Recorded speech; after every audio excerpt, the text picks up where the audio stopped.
Good evening and welcome, one and all, to this edition of Pacific Forum 4 Pop Talk, live on the Pacific Forum 4 YouTube channel, the Phantom Hooligans YouTube channel, also live on the Pacific Forum 4 X or Twitter, whatever you want to call it. Some even call it Twix. No, I want a Twix. Twix. Mhm. I Right. don't care if it's Yeah. left Twix or right Twix. I just That's want a right. Twix now. The cookie crunch, man. Mhm. And, No, and we're also live on Rumble. Looks like that static stream key I decided to experiment with is currently working. and I think it's sad that you never acknowledge the Pacific 414 Orchestra that always brings us in and sends us out every show. They do such a wonderful job. They're sitting there in the corner and they never get acknowledged. It's like, you guys are doing a great job. Keep it up. Keep it up, guys. I appreciate you. And we are also on Baron's Facebook page. Speaking of Baron, I'm here with Baron Armentag and Cash Money 007. We do have a few articles to talk about, and I am going to let everybody listen to something that I created using Sona.ai to get your opinions on it. But first, how are you gentlemen doing today? Hey, I'm here. I mean, I got a surprise today. The long suffering bought me an office chair that showed up today. So Oh hell I yeah, spent, dude. yeah, I know. It's kind of comfy. It's got nice and cushions, so my butt feels nice in there. And I just got to get kind of used to it now. But yeah, it is kind of a comfy chair. I'm not particularly happy. It's like, come on, you bought me a chair. Come on. It's like, come on. It was It a is- surprise, Baron. It was a surprise. It was a surprise. Yes, it was. And, it's like, yeah, me, I'm kind of a penny pincher. I'm shocked. Wait, how much do I have to spend on this? What's Yeah, going on exactly. here? Eh. Well, I guess it's not how much do I have to spend on it because she's my sugar mama. So I suppose if she wants to spend it, if she wants to spend it on her boy toy, she can do that. Mhm. Look, guys, I'm a boy toy, But you can't see that out there, guys. All of you, all you been out there, even you, Phil McCracken. Jeez, for a sec there, you called yourself a boy toy. I was thinking about Shawn Michaels of the WWE because that's what's part of the lyrics in his theme song. Oh, it I'm is. just a boy toy. Boy toy. Okay, I'm not going to sing. I sound terrible. Yeah, it also sounds creepy. Well, hey, it's either hearing me sing it or you hear the actual thing, but Well, no, I'm talking about You know- him. I'm talking about him. I'm not talking about you. I'm talking about him. it was when he made his debut as a single star instead of being a tag team with Marty Jannetty. He was a single star and he was young and he was a heartthrob for the ladies and Ooh. so that came The up. Man, sausage speaking of WWE, Mhm. we do have an article today that we are going to get to from Battling in the Comics. It says UFC and WWE star Ronda Mhm. Rousey refers to ousted chairman Vince McMahon as Emperor Palpatine in new memoir. So we'll find out what that means exactly. Yeah, it's interesting. I mean, she has taken a lot of hits to the head, and sometimes in the fighting ring. But sorry, did I say that a lot? I'm sorry. I'm sorry. I'm so sorry. But yeah, it'll be interesting to see what she has to say. Mm-hmm. And then we have this article from Games Radar about the Legend of Zelda movie director teases awesome idea and says he wants wants to create something serious and cool but fun and whimsical. Come on, Mike, speak. Boy, that's I can understand you tripping up over that because that's a lot of stuff that you're trying to jam Yeah. into one. Yeah, Yeah, they are. Yeah, they are. Can't. Just sit back and say you want to make a Zelda movie like Yeah. The Adventure of Zelda. There you Right. go. Boom. Just follow what Legend, right, with Tom Cruise and yeah. And we have an article from Cosmic Book News that says Nelson Peltz blasts woke Disney, Kevin Feige, Black Panther, the Marvels. The investor responds to claims that he doesn't know anything about the movie business. Shots are being fired, wouldn't you say? Yeah. Yeah. I mean, Rick. Mhm. And the other story that we have is Thundercats. Adam Wingard gives promising update on live action movie. Mm. Again, like we were Mm. saying Sunday, is this necessary? I don't. It isn't. They can do these things right, but really, if you're gonna do this stuff, just hire people who are doing stuff on YouTube or thing, because they care so much about this stuff and then so much passion. Just hire them What's- and give them a good budget. What's the name of the female one now and there again? I gotta Chitara. Chitara? Yeah, I hear Chitara. Amy Schumer. I hear Amy Schumer's on the short list to play that part. Amy Schumer. Right, Baron. Right. Oh Mhm. my Hey, goodness. you know, this is Hollywood. You never know. Oh man. You guys want to hear jokes? No. What? Who wants to hear Amy jokes? Schumer. No. Oh. You guys want to hear Oh. jokes about my privates? No. Go away. No, No. no, nope, nope, nope, nope, no, Exactly. no, Yeah. no. I Yeah, don't need to yeah. hear any jokes about anyone's privates. I just don't. There are certain things that don't need to be said. Mm-hmm. I know we hear enough about Crit's flipper rot. We don't need to hear more. Than that. Yeah. So before we get into those stories, we are gonna give you the latest episode of Beverly Hills 414 by T-Gap Steve, and then I'm gonna let you guys listen to something that I created using AI. Do what must be done. What? You? Oh, Not me, Baron. Sorry.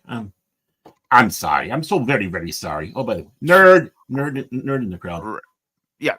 Speaking of which, GG, before Ronnie, we, GG. we get to that, I do want to say hello to, of course, Paul of Fandomology. Good to see you, Paul. And Paul says Vince McMahon is solely responsible for wrestling's rise in popularity in the 80s and its fall from grace in the 2000s. T-Gap Steve, of course, with Beverly Hills 414.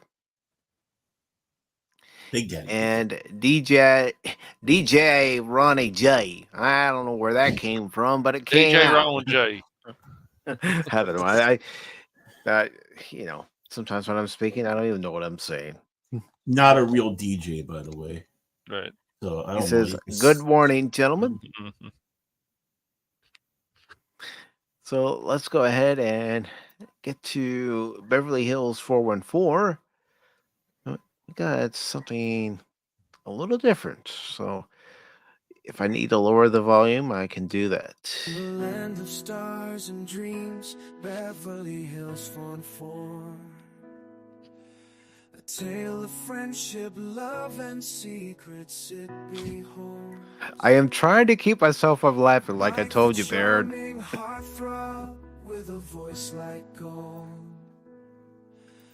Cash money, the dark and mysterious, with a story untold.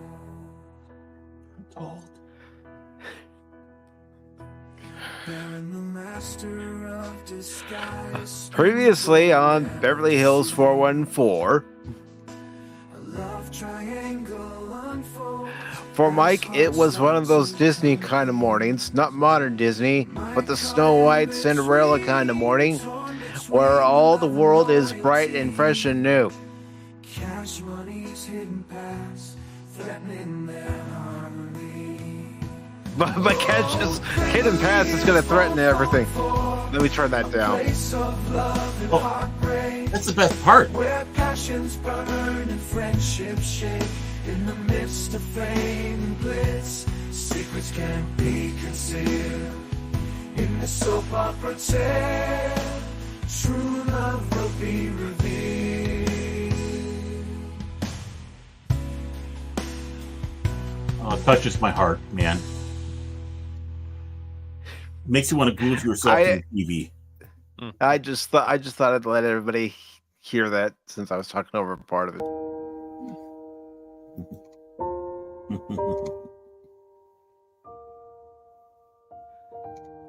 All right, so let's get back to the story, shall we? Yes. All If we right. must. Thankfully, he didn't have the pigeon scene on his windows or the sewer rats playing rhythm section under the countertops, but it was still a grand morning. He did a little dance in the kitchen. Oh, wait a minute. TCAP, here's something you need to know about me. If I do a little dance, yeah, not a good thing. Not a good thing. Pretended to tango across the floor. Actually, it's more like face first on the floor Mhm. with the fruit bowl, even as he realized some had gone bad, but no matter, nothing could ruin his mood. Not today. You'd think. That was when he picked up a coffee can and paused, shook it, and something clunked inside. The sound was hollow and empty. The sudden damper hit him like a train.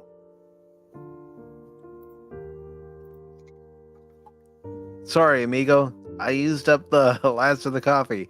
Here's $5 for some more. SA was what the note inside said, along with a $5 bill. Mexican Iron Man had used up all the coffee. Oh, okay. All right. Here, I thought you were going to say it was used as an urn. That A little Big Lebowski reference. Maybe. Johnny who loved bowling. Polly brand, or no, Donnie brand coffee. There we go. Mike wasn't going to yell. He wasn't going to scream. He wasn't going to be mad. No, he certainly wasn't mad. If anything, he was disappointed. Very, very disappointed. Crypto was browsing the newspaper he had taken from his neighbor's stoop. Really, Cash? You're the one who's been stealing the neighbor's newspaper? You know what happens when you steal Strickland's newspaper. Strickland. He goes in his He's- house, comes back out, and he points a weapon at you. And he calls you a slacker. I know he does, of course. Well, all the time that Cash grabs a 9-iron, so he. Mr. But doesn't really- Strickland, what are you doing? But really, honestly, are you surprised that Cash would steal a newspaper? He's cheap. He'd return it eventually. The old bat just thought the paper came in the evenings instead of the morning. Wow. Still that from an old lady or old man? Come on, Cash. That's No, that low, must be my man. alter ego or something. That's low. It is. I He don't read know, the business. Cash. He read the business section, the personal ads, and laughed at some of the advertisements there. Then the discount classifieds. You never know when there might be a really good deal. Is there even discount classifieds in the newspaper anymore? TCAP. I haven't picked up an actual newspaper in a while. Goodness. To look into that later. And That's the last time I did, it wasn't as thick as newspapers used to be. no, No, not at all. no, my family still gets the papers. If they get something out of it, more power to them. Wow, listen to him. You can hear the Yeah. disdain in his voice. I know. Little He had a bit. bit of indulgence in the comic pages. Not practical, but still entertaining. And then he found the insert. Greatest chin contest. First prize, $1,000, being held at the flea market. How I do we don't know know. Casterson put it on this contest? Ha, Yeah, of nice try, course. Phil, he Yeah. said aloud. Greatest chin contest, right? Phil must have known he borrows the newspaper and slipped it in there as some kind of wicked lure for another trap. Dude, Mhm. that's Phil would probably do something like that in real life. Yeah, he would. I think he would. He carefully folded the paperback up so he could deliver it later on. Maybe the old bad would hand him $1 for being such a nice paperboy again. Mm. How would you even judge that anyway? Oh, jeez. I don't even know where That this just is that just going. makes Cash Where come the- off as low. Man, that's just Oh, yeah. like a scumbag. Well, it's the Scash I know. I don't think I'm that much of a scumbag, but sure. He found himself rubbing his chin and spending far too much brain power on the subject. Then it really was worth. It had to be a trap, didn't it?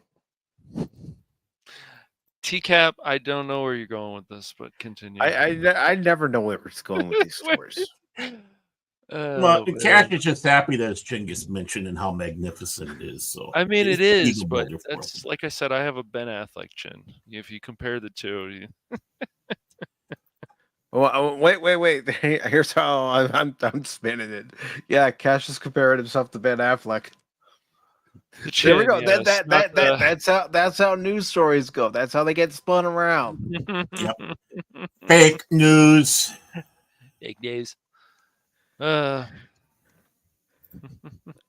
right. Baron was at the auto shop to get an estimate on the repairs needed for his car. The Baron boat of love You got Oh. it, baby. was So, a unique 1977 Chrysler Cordoba with rich Corinthian leather.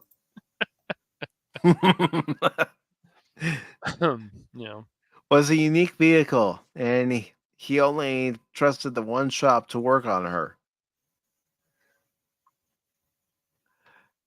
There had been a bit of a surprise when the mechanic had gone to check and discovered a couple of bricks of molding clay under the seat labeled as C4, but Baron laughed it off as a prank. Well, remember, he did have to drive 35. I can't drive 35. Sorry. I'm sorry. He had skipped breakfast because he wanted to be there right when they opened, so he didn't have to wait too long. And sipped the over seeped English breakfast tea they offered. I'm sure they offered more than the breakfast tea. Heck, I went last week to have some work done on my car.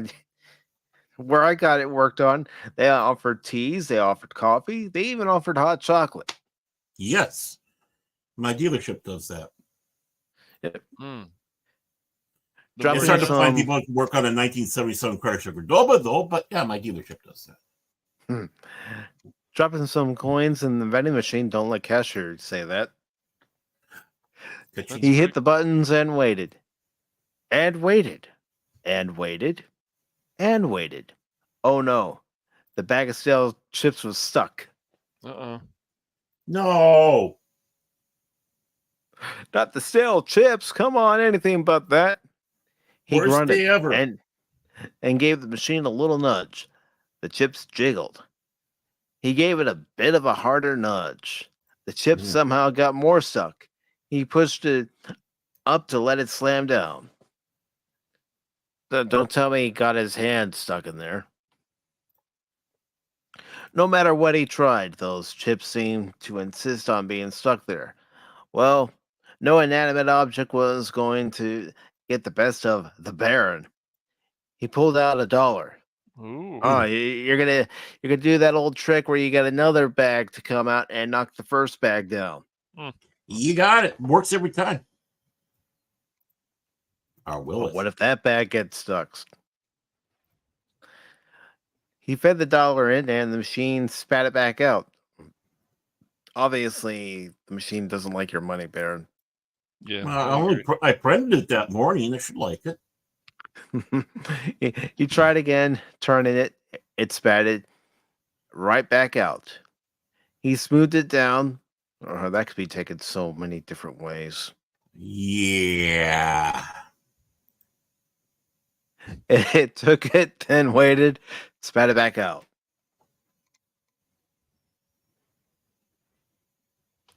Can Mike manage to get more coffee to keep the great mood of the morning going? Why does he need coffee anyway? I don't. I don't. Did Officer Hot Pants and stay over, and he wants to offer breakfast. Ooh. Will Crypto be seduced by the lure of fame and $1,000 prize to go and show off his chin? And is it really a trap, or is he giving Phil too much credit at being clever? It's It's a both. trap. It's I know. It's a trap. Yeah. He's looking for attention, and it's a trap. I'm sure of it. Mm-hmm. Has Baron met his match with a pity vending machine trying to scam him out of more money and snacks? Or will Baron refuse to accept defeat at the iron spiral of automation? That kind of works like that. into what I'm gonna Baron's sitting show. there shaking the machine. I told you. And then the person at the auto place is like, "Are you okay, sir?" No. Back away from the machine. Back away from the machine. Stay tuned as Beverly Hills 414 continues. Beverly Hills 414. Dun, That's a dun, great dun, song, dun, dun, dun. It's a good one. especially with the mysterious cash money. And DJ Ronnie G says, I used to be called Ronald J. Weisenheimer. Okay. Yeah, Mr. Weisenheimer. Haha. And let's see. Tim says WW is fake. Them Biden words here. Come on, man. Come on. Really? Really? Do you want to start a war? Do you want to start a Monday Night War, Tim? Is that what you want to do? Because I'm going to tell you what. I'm going to get you inside a steel cage, and we're going to have a steel cage match, dude.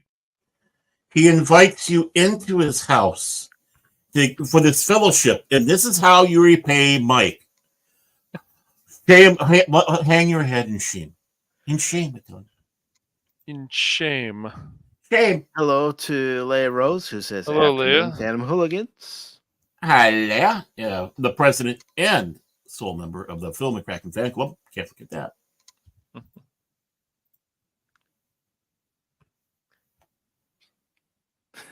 And he's asking if it was the Masochism Tango.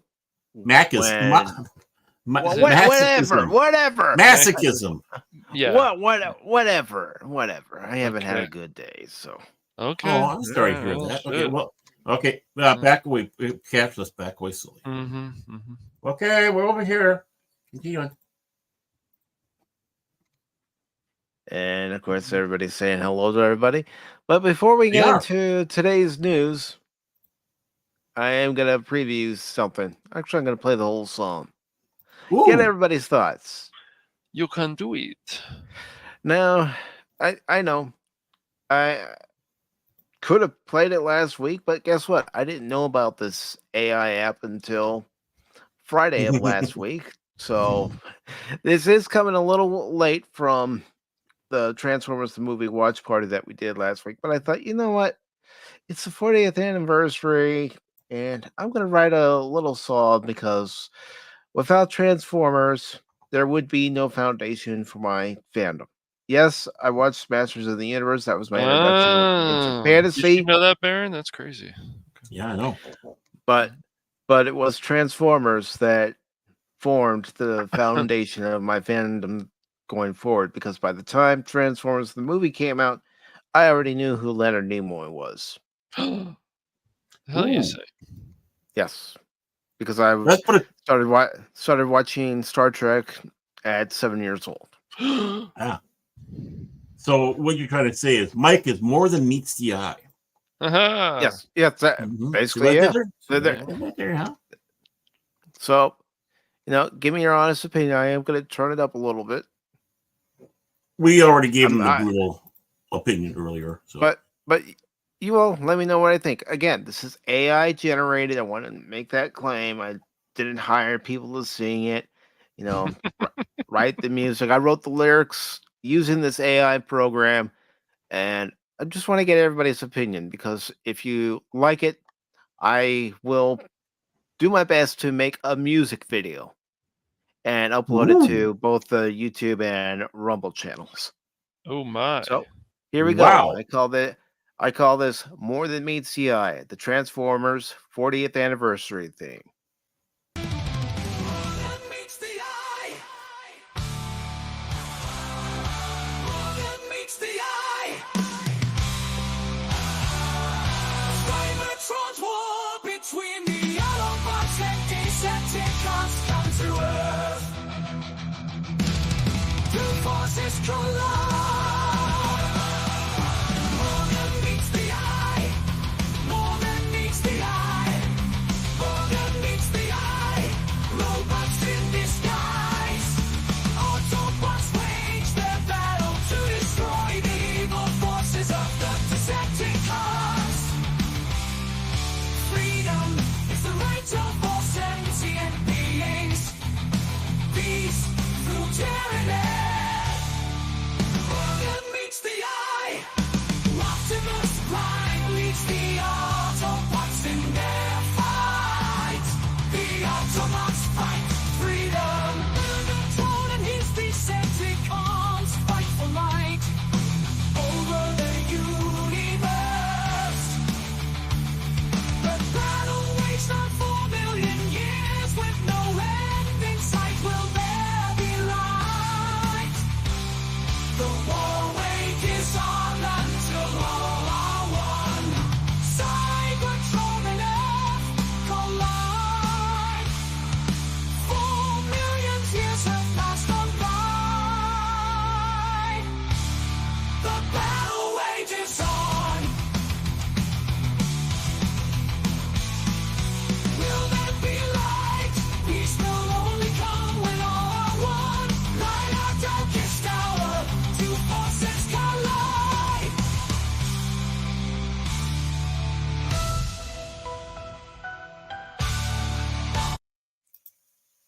And unfortunately, with this AI program, it only gives you 2 minutes for the actual song. You can't extend it, but I wanted to go with the first 2 minutes just to see how that would work. I might extend it, I might not. Mhm. Mhm. Bravo. I was on base, by the way.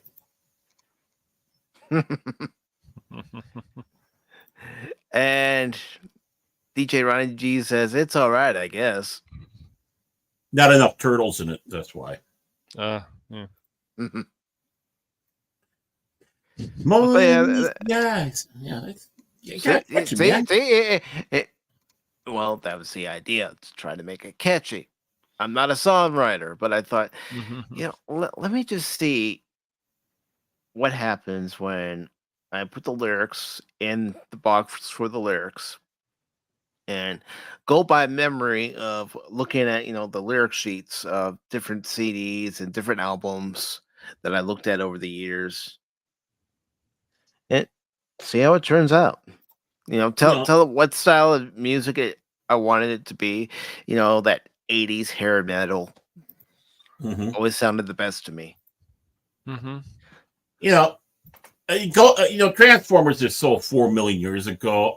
That's why this is the age of GoBots, right, Phil? Yes. Yeah, when Phil gets out of hand, I need to mention about how great GoBots is. And then say, it's okay. It's okay. See, here's the thing, DJ. With this program, you have to put the lyrics into the box. Then you have to tell it what style of music you want it to be.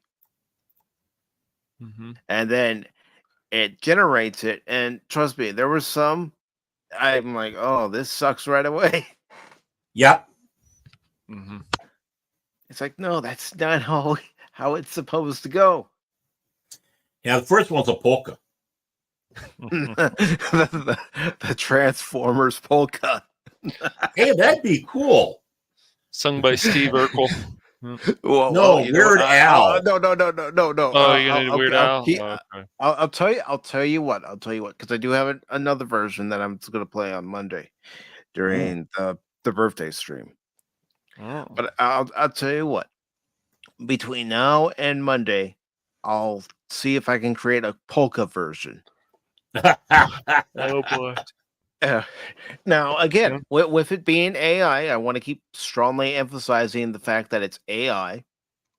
Mhm. Hmm. It could either turn out very bad, or you could get lucky after so many different tries. And Mhm. Yeah. Yeah. Simulcasting Spock. Actually, Cash bought Pacific 4 out, so yeah, he had an extra, a couple Baron, extra half a money bin they needed to spend. So Baron helped though, so yeah. yeah, Now we're officially the pirates that took over Pop Talk. yeah. eh, I guess I helped. I guess That's I right. helped. I said, I ain't giving you no 350, you goddamn Loch Ness monster. Get your own goddamn money. I gave him $1. and DJ Ronnie G says, then I guess I'd have to do some soul searching. Oh, there's still heart and soul in the song, DJ. I mean, you as a human still have to write the lyrics, tell it when you want it to be, just a normal singing voice, and then the chorus, and you still have to put all that information in for the AI to go, I will compute. I will compute. But I'll say one thing though, hearing that page that does that, if I Mhm. was writers and stuff like that, I'd be really nervous real fast and go, Hmm. what? We only went with a 3-year deal? Mhm. Did we demand too much, maybe? And maybe. And we have a song request, guys. Crit Oh, wants us to well. play the King of Pop Talk. All right. oh. The All King right, let of me- Pop Talk. Okay. Let me open my Discord and look for it. Yeah, we put all that fun stuff in there. Yeah, I mean, you have to give Everest credit for this. Yes, you have to give credit. Yeah, Crit's the Yeah, one that Lord- found out about I'm- the app. I and- have no problem giving him credit for this. Yeah, that way when it hits the fan, he's the one they put against the wall first. So yeah. That's right. Yeah, it was Lord Crit. Lord Crit was the one, man. Really, honestly. It was his, man. It was him. All right. So let me. Yeah, I give you get it credit. down- I give you credit. Get it downloaded. well, yeah. He deserves all the credit. He's the one that found it, told us about it. Me being me, going, yeah. Yep. But you know what? I thought, okay, let me listen to some of these songs. Don't be so judgmental, Mike. And Mm-hmm. Actually, I've heard some of the stuff other people have made on there. It's like, wow, Mhm. it's scary. It's scary. yeah, it is. Mhm. Okay, so this is a song that Crit made called The King of Pop Talk. I like doing this instead of going right into an article where we might have high blood pressure. Yeah, but don't remember the song about Cash too that was in there too. So, that Oh, nice boy. little- Oh, yeah, that one. Yeah.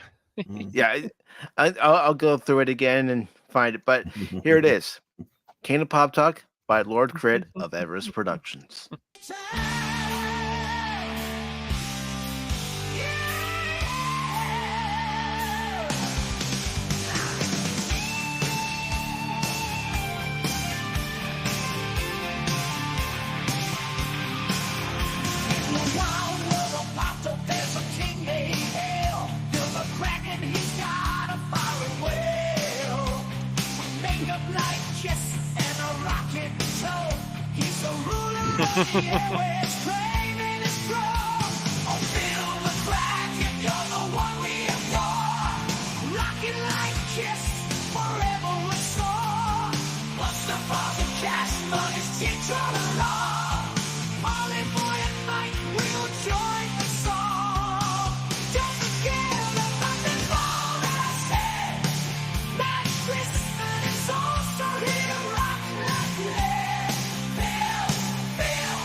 And before we get too far ahead of ourselves, we do have a super chat from What? DJ Ronnie. Ronnie G. G, the turtles. The hell? All right, put the money in the bag.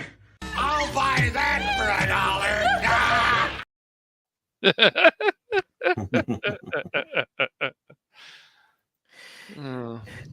The $5 super chat says, in my earnest opinion, I think I like Mike AI's music more than Shadiversity's AI art career.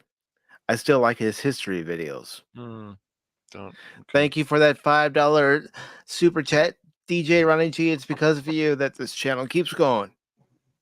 We're glad you have more money than sense. Let's put it that way. And let's read some of the comments. Let's see.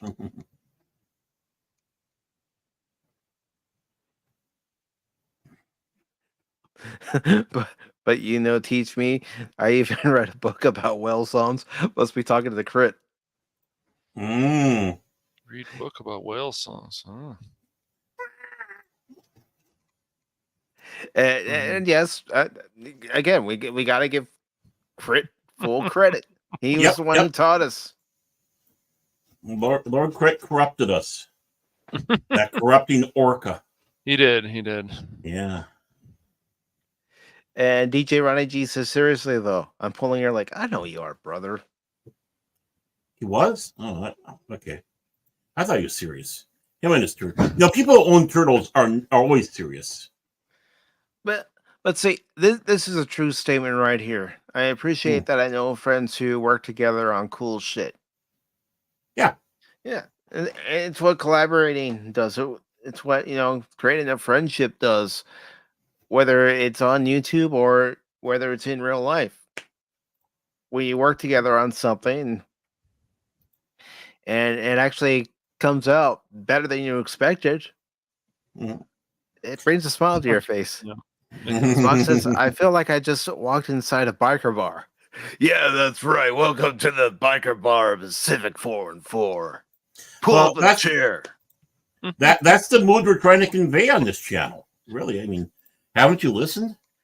And by the way, just to let everybody know, Baron isn't really here today. I am actually something AI project that they've been working on. So everything I have is based off of algorithms. So while the real Baron has taken a long-deserved day off. So. Oh boy, that is some. Sometimes I wonder which one of you two is an AI. Well, Cat definitely is.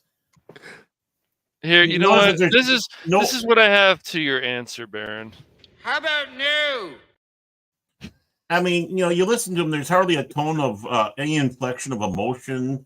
It's either he's a Vulcan or he's an AI, and I think he's an AI gone wrong. He escaped the AI camp. Have any of us really honestly seen him? No. No one has seen him. No. Only AI images of him and looking like Pixar characters. You can go back to earlier episodes of Pop Talk. Heck, a year ago, I used to be on camera more frequently than I am now. And I'm an actual person. As a matter of fact, I don't care if I don't have the other lights on, but it's a scary thing. Wait a second. Mysterious man in the dark. Quick. Start saying something about it. We're talking like this. Hey guys. Do a Blair Witch Project. Since you got the light like that on, do like a Blair Witch Project. Yeah, dude. It's following me through the woods. They're following me. I can't escape them. It's this Wookiee looking thing called the Baron, and it's massive chin. And all I hear from the Baron is he's coming after me. They're all coming after me. It's like a special 48 hours or something thing. With What? Yeah, this person asked not to be identified. I told you. I told you. They happened to go over near the tool shed. Then I didn't see them after that. You know how they always change the audio of the voice? Yeah. See, Oh, Baron, you just I got too much look food. like you're ready to be some sort of conniving, evil Bond villain. Mm. Outwards myself. I wouldn't go that far. Oh, please do. I was hoping you know. Oh, I'm come sad on. now. He's so I'm sensitive. sad now. Yeah, I'm sad. now. everybody watching on Baron's Facebook, I didn't realize that he was this sensitive.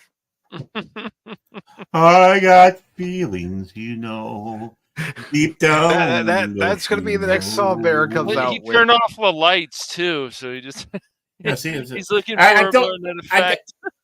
I have too much natural light coming in here because the windows are. I could kind of follow that with being like the Fox said, I'll buy that for $1. I'll buy that for $1. Ha!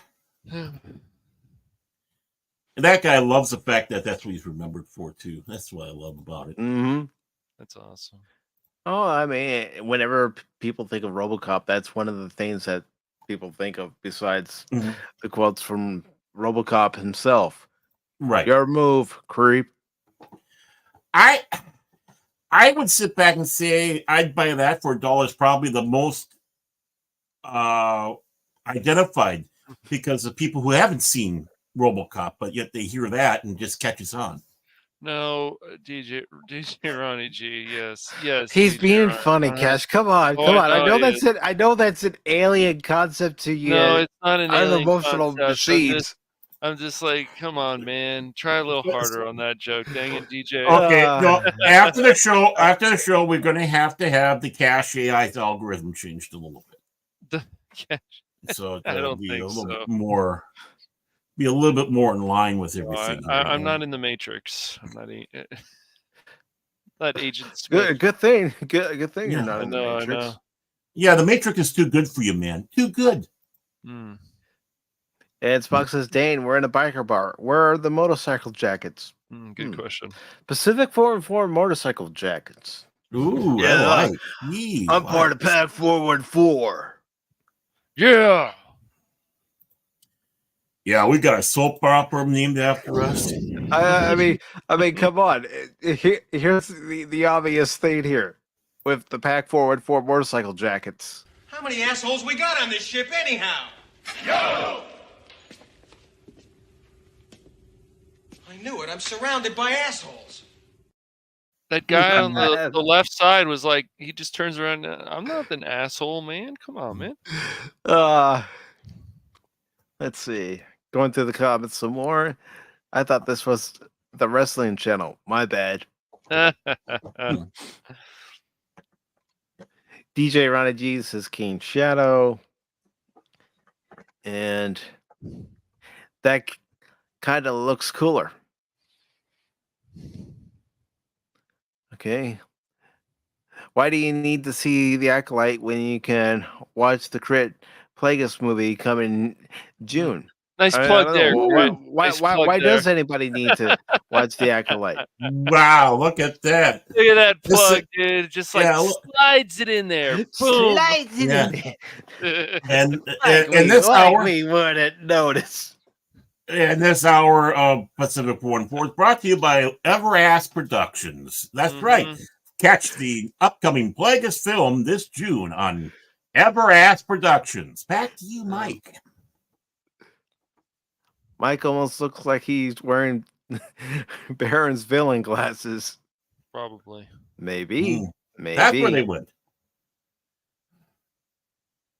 And it's good to see Anonymous. Anonymous. I hope you'll Yeah, be able to join us Friday, man. Yep. Cash is subverting Mike on his own show. Well, in case anybody hasn't figured it out by now, anybody that tries to do that.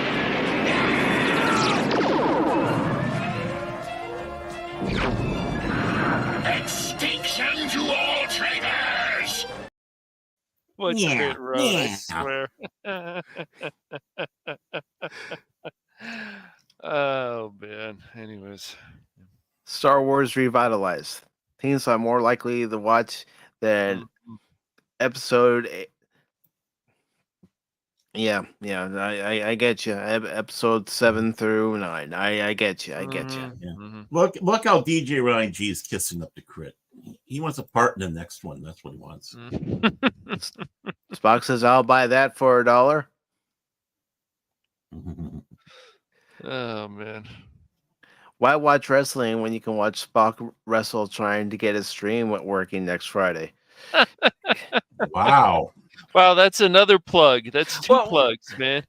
Well, yeah, I get what he's talking I about. You can know. tell me how close I am or how far off I am on this Spock, but there are times where you get everything set up. You take the time to get everything set up properly, and there's always some hiccup. And you got to figure out what's going on. It's Yeah, like never had that yesterday problem.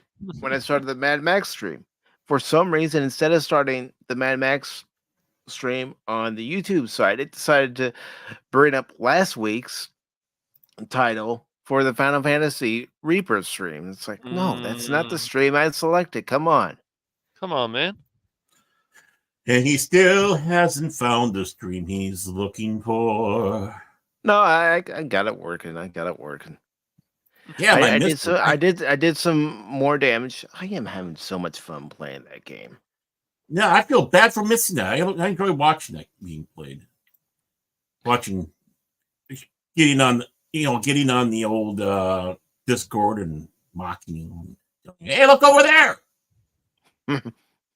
And DJ Ronnie G says he saw episode 7 and Rogue. Yeah. Mhm. See, of all the Disney Star Wars movies that they made, Mhm. you know, Rogue was probably the best.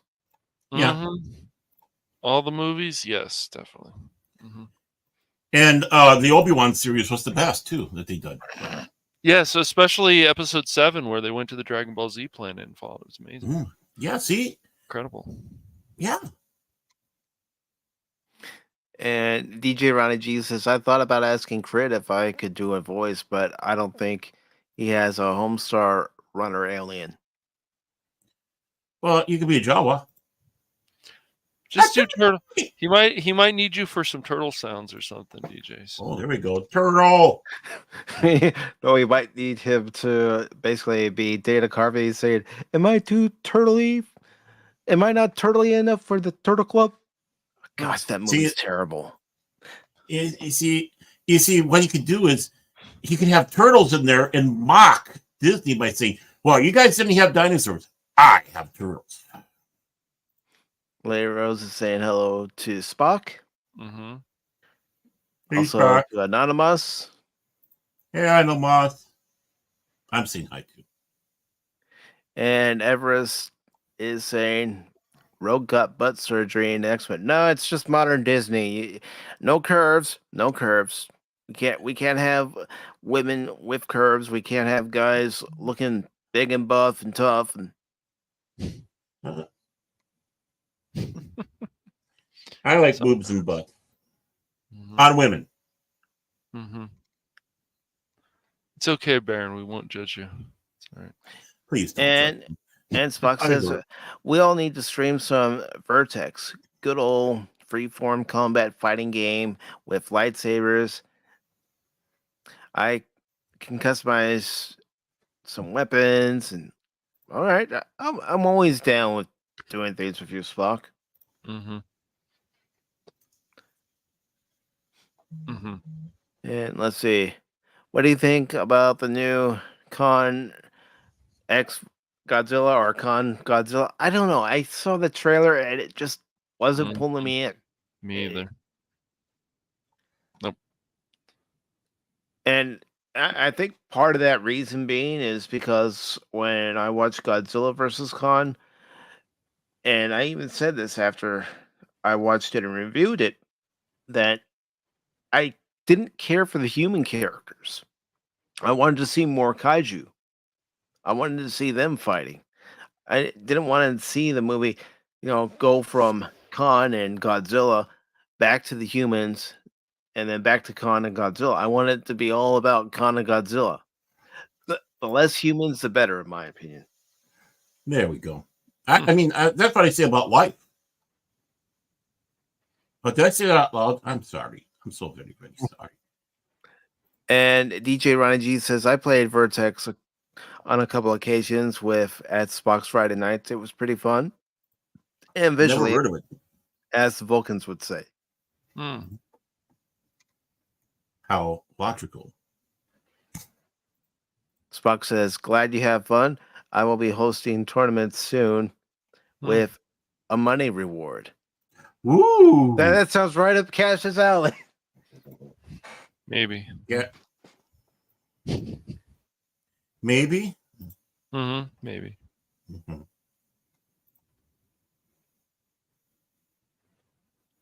And Crit says, Godzilla versus Kong focused more on the kaiju than it did on the last two.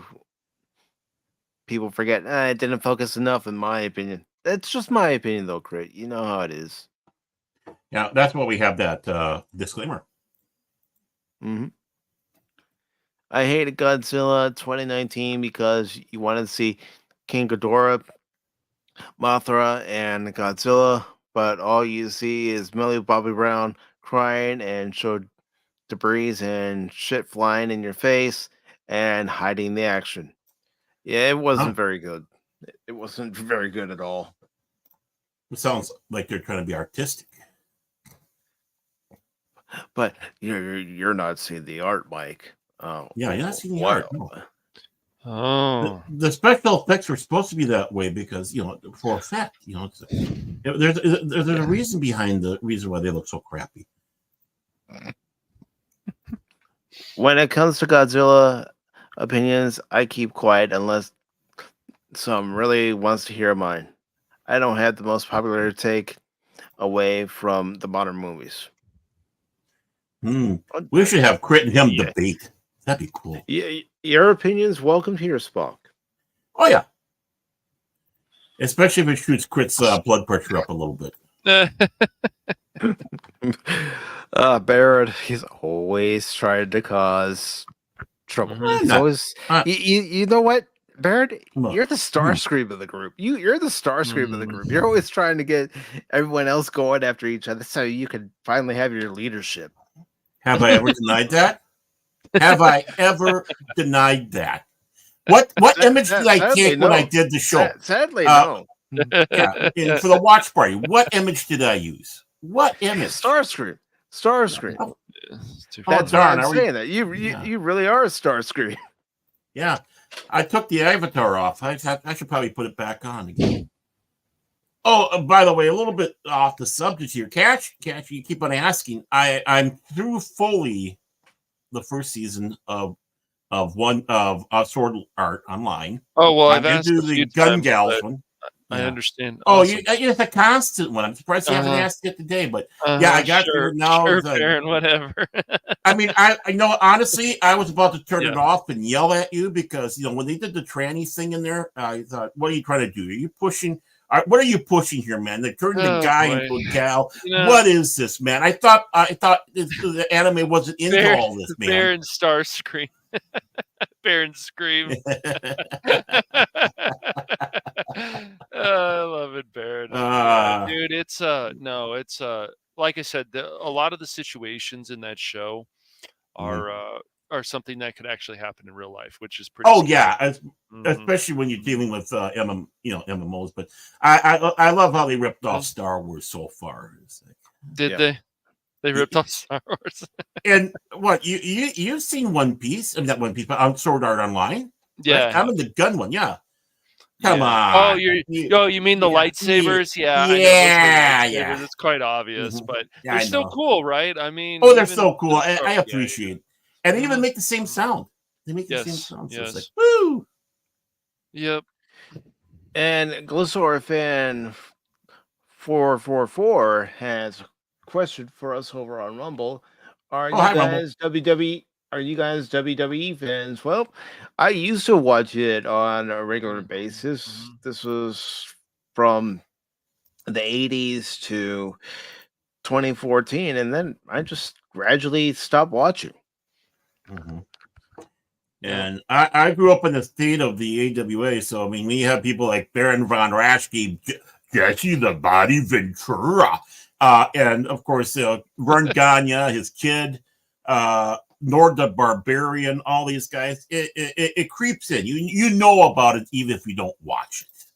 Mm-hmm. But again, that was a long time ago. Unfortunately, Vern is gone, and Baron von Rasch. Well, he used to run a knick-knack shop up, I think, in Brainerd or Bemidji, something like that. Famous lake to go to for Minnesotans. And Jesse just fell off. He just fell off the wagon. I can tell you about this conspiracy here. Follow me on the chalkboard here and the corkboard, and I'll show you everything. Yeah. I'm glad you could do the impression, Barrett, because I can't do it to save my life. Yeah. Well, I had a little practice making fun of Jeff. Like I said, I know I wasn't friends, or I even be strong to say acquaintances, but we've met several times. So. Well, it's yeah, you did say that. Yeah. Yeah, I don't know. I think the last time I really cared about wrestling was Raw. That was like early 2000s. Yeah. Oh, I thought when you were Raw. Okay. Mhm. Oh, I went to a weird area there for a moment. Are you taking this to a place I don't want to take it? I don't No, know. I was wondering if the Cash was. I was scared the Cash was. What do you mean? No, you were Don't blame me. scaring us. You were scaring. Don't blame me, man. Oh boy. And Chris says WWE is fun to follow now. And Spock says the same here. I stopped watching WWE in 2012. Basically, I stopped after the first WrestleMania match between John Cena and The Rock. Yeah, I don't blame you. Yeah. What? And why do we take Crit's opinion? Why do we take Crit's opinion serious at all? I mean, honestly, it's fun now. Okay. All right. Well, that does lead us into our first story here that we are. I'm kidding, Crit. By the way, I'm kidding, Crit. No, he's serious. He knows you well enough, Baron. Yeah, last thing I need is an angry orca knocking my boat over on Lake Pelican. So yeah. That's right. All you want to do is do some fishing, and you got this Yeah. orca just trying to attack you. It's crazy. Where the hell did this orca come from? No, man. And Gilsora fan 444 wants to know what we think about Vince McMahon. Well, if these allegations are true, we do not know if they're true. But if they are true, he deserves to serve time. Mm-hmm. Now, if they're false, that's a completely different story. Mm-hmm. Right. And even if they are, he's going to have a hard road because of shenanigans that he was involved with in the past. And that's the one thing. And again, it doesn't look good because of his history. And it's going to be easy for people to instantly damn him. I mean, it's easy for us, to go out there and damn him because of all that. But we have to remind ourselves, everyone has their day in court. So let's see. I mean, actually, for once, he might be innocent and they're using his reputation against him. Or who knows? I don't know. We'll have to find out when the day comes. We will. It's not like in the case of Alec Baldwin where he has a history of having problems. Mm-hmm. Yeah, killing people on the set of movies. He's got a strong history of that. So. Well, I wouldn't say he has a strong history of doing that on film other than what's happened on Rust, but I'm talking about his overall attitude. Oh, yeah. What's known about him from his past exploits? I mean, just being a parent. I even heard before I was a parent, but even as a parent, hearing how he was talking to his daughter, Christ. Yeah, that was not good. Right. No, and honestly, this isn't good either. If it actually happened, but let's find out what Ronda Rousey had to say about Vince McMahon in her memoir. She calls him Emperor Palpatine in her new memoir. Ooh. This is by J.P. Augustine. It was posted on the 22nd. And says, if Ronda Rousey has ever been accused of pulling punches, that is a fabricated charge because she isn't holding back on her former employer WWE or the upper management, save for a select few. In her I see what memoir, you're doing. Our Fight, she has pointed things to say about the Wrestling Federation's disgraced ex-chairman Vince McMahon, whom Rousey compares to Palpatine from Star Wars movies. However, she started with nice things to say about his daughter Stephanie McMahon and son-in-law Paul Triple H Levesque. I'm always going to Wow. just refer to him as Triple H. One thing I got to sit back and say, I'm glad she named it that and not My Struggle. Yeah. Mhm. Just saying. NXT. Yeah. NXT was founded by and under the control of Triple H. Real name Paul.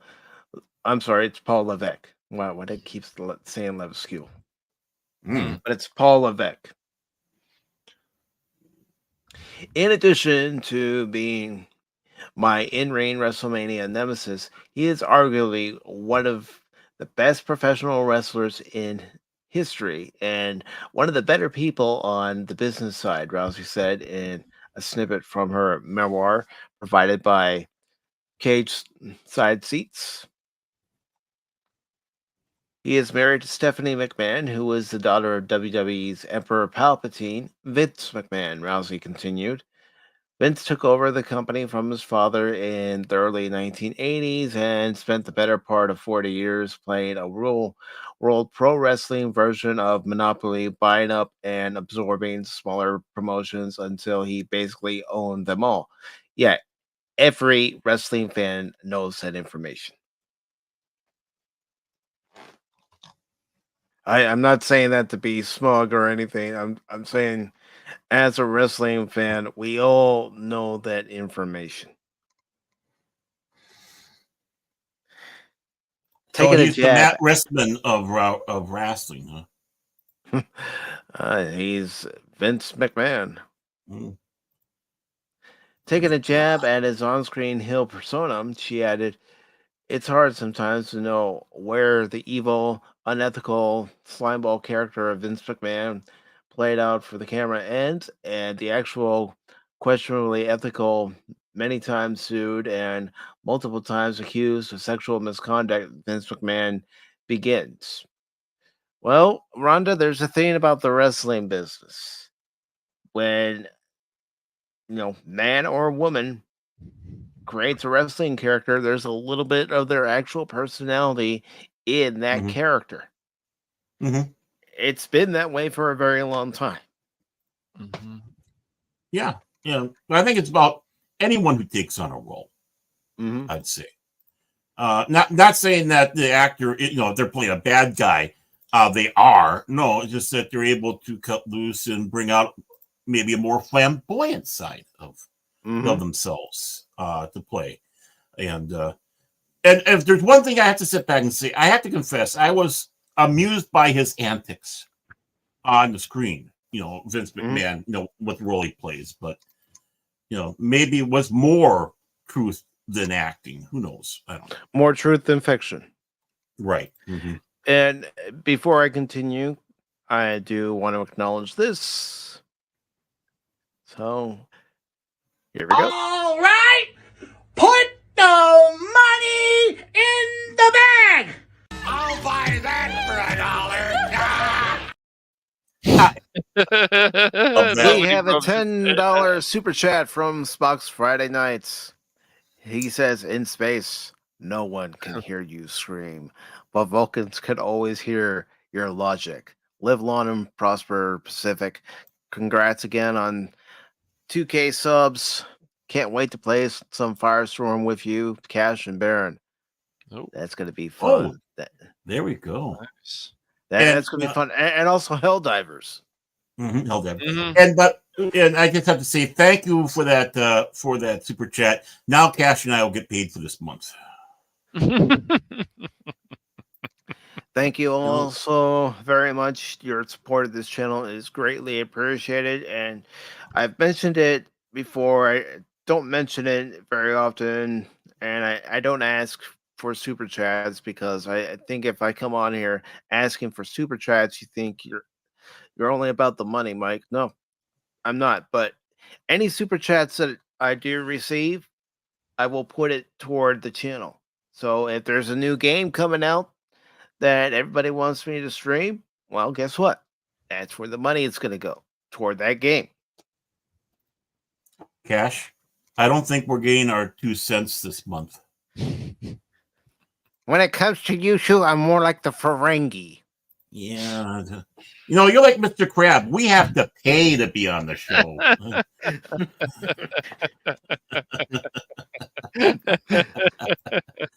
I love how SpongeBob pays to work at the Krusty Krab.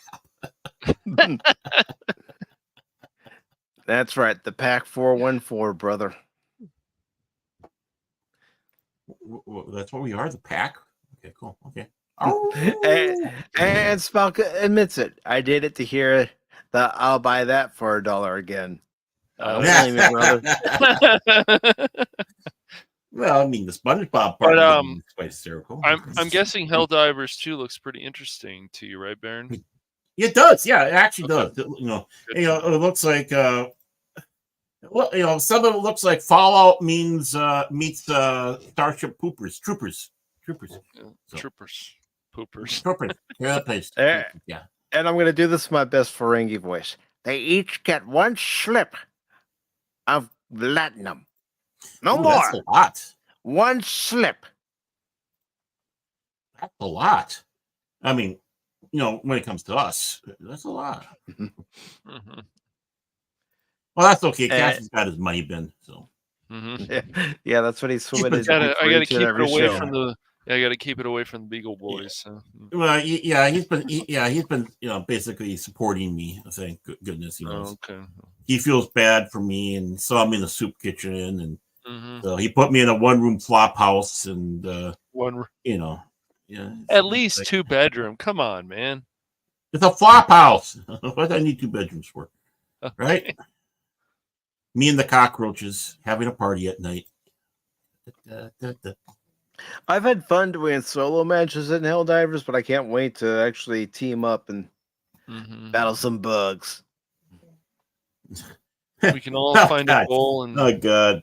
destroy good. some I'm bugs. behaving. I'm behaving. Yeah, you behave yourself, Baron. I know where you're going with that dirty mind of yours. Me too. And back to the article, Rousey also took aim at WWE's deal with Saudi Arabia to bring events to the kingdom, saying pay-per-views are held in major cities like New York, Los Angeles, Philadelphia, as well as now twice a year in Saudi Arabia, a nation that restricts the rights of women in a way that I'm certain Vince McMahon wishes he could. Wow. Ow. Ooh. I know. Someone's going to say you're siding with Vince on this. Vince is looking for the money. So Yeah. Saudi Arabia is offering him plenty of money to do 2 shows a year Mm-hmm. over there. What do you think Vince is going to do? He's a businessman. When he was running WWE, he's looking for the best deal, or as they would say in an angle for a while, that was still part of WWE. When I was watching it up to 2014, he's doing what's best for business, best for his bottom line. Just like Ronda Rousey does what's best for her bottom line. Anybody who's out there in front of the camera entertaining, or they're on stage entertaining, they're doing what's best for their bottom line. Right. Well, but she does have a nice bottom line, but when it comes to it, what I'd have to sit back and say is, in this situation, he's immoral. Because that's what you are in business. You're immoral. There's it's all about the money. If there's any passion, it's about the green. So it's immoral. He doesn't care. I mean, if it was cockfights down in Chihuahua, Mexico, he'd be involved in it. It's just disappointing to me about Ronda Rousey, because she used to, she was basically, it's like, oh, if you care anything about MMA, and you don't even like it all that much, but you're looking for interesting fighters. She was an interesting fighter. And then when she had Yeah. her meltdown and stuff, and I know people go through things, but it was just like, now you're doing WWE. It seems like a downgrade for me, but you know, Yeah. if that's what makes her happy, that's what makes her happy. But you guys remember that whole thing a few years ago, at least. I think it was before COVID. She went on when she was on Ellen that time, and we know what happened. What happened with Ellen, but I was just like, I mean, I guess if it makes you happy, you know, but she was literally the face of female, the face of female MMA She fighting. was. I would even argue that she was one of the main reasons people were buying UFC pay-per-views. I can certainly admit that she was one of the reasons why my coworkers and I used to go to this restaurant that showed the UFC pay-per-views on Saturday nights and watch them. Yeah. She was the main reason why we would go. I'm not going to didn't say know she wasn't. She didn't know what to do when she lost. It was like she just collapsed. She Well, just didn't know what to do. Her whole world came down around her when she lost. Yep, she couldn't handle it at all, and So she goes on to Ellen, Ellen's eye humping her while she's complaining, Yep. and it's like, well, I mean, you know, even Muhammad Ali lost the fight. You know, Of course. even Tyson lost the fight. Of course. I mean, you're never going to have a 100% perfect career unless you go out there, have one fight, win, and announce that I'm retired. Right. How are you going to deal with defeat, you know? And if you can't deal with it and then you went into acting and stuff, I mean, she probably would have gone into acting anyways, but it's like, oh, I'm in WWE now. It's like, you know, I mean, whatever you do to make you happy, fine. But here's the thing: she did have some small roles in some movies even before signing with WWE. It was while she was in UFC. Well, when did she do the Expendables movie? Was that before the wrestling? I think it was. That was before the wrestling. Maybe. That was while she was still in UFC. Yeah. Yeah, and that wasn't a small role either. I wouldn't call that a small role. And yeah, I don't know in why other movies she had a small role. Yeah. But yeah, I mean, the thing is that she was already getting noticed, and that's, you know, Sly was more than happy to put her in a bigger role in that one. And I don't know why she didn't keep up with the Expendables stuff. It seems like, you know. I mean, her role in Fast and the Furious wasn't bad. I mean, I think that's the only thing I said. And then, of course, she became the face of Sonya for some reason in Mortal Kombat, whatever. And, you know, and she was on Maxim. So, I mean, she knows she's a good-looking lady. That's right. Yeah, she was. That's right. She was, yeah. Yeah, I mean, she had her time in the limelight. Yeah, and you still have your time in the limelight if you didn't, you know, do what you did. I mean, it's like, hey, you know, you sit back and go, okay, I got my ass kicked this time. Right. But, you know, so what am I going to do this differently? Right. Exactly. Yeah. What am I going to do to get better again? Yeah. Where do I go from here? Here's the thing: any of us, you know, someone beats us, and you know what? We sit back, we collect ourselves, we watch what our next opponent does, or if we're having a rematch, we watch what our opponent does and take notes to make sure that we don't make the same mistake twice. Well, you know, if you have to call your mommy, call your mommy. Mommy. No, I mean, that's I mean, even when we're gaming, I mean, I mean, how many times we have our butts handed to us gaming with the computers? I mean, you know, it's gonna happen. It's like, yeah, and me starting on Friday going, all right, Cash, all right, Dad. When Cash says, you guys got to do better. We got to do better, guys. Okay, Dad. Yeah, Dad. Yeah, hopefully yeah. Yeah, and you still refuse to admit that they increased the difficulty. I think yeah, he does. I think they have. I think they have. I'm not 100% sure on that. Listen to this guy. Listen to this guy, Baron.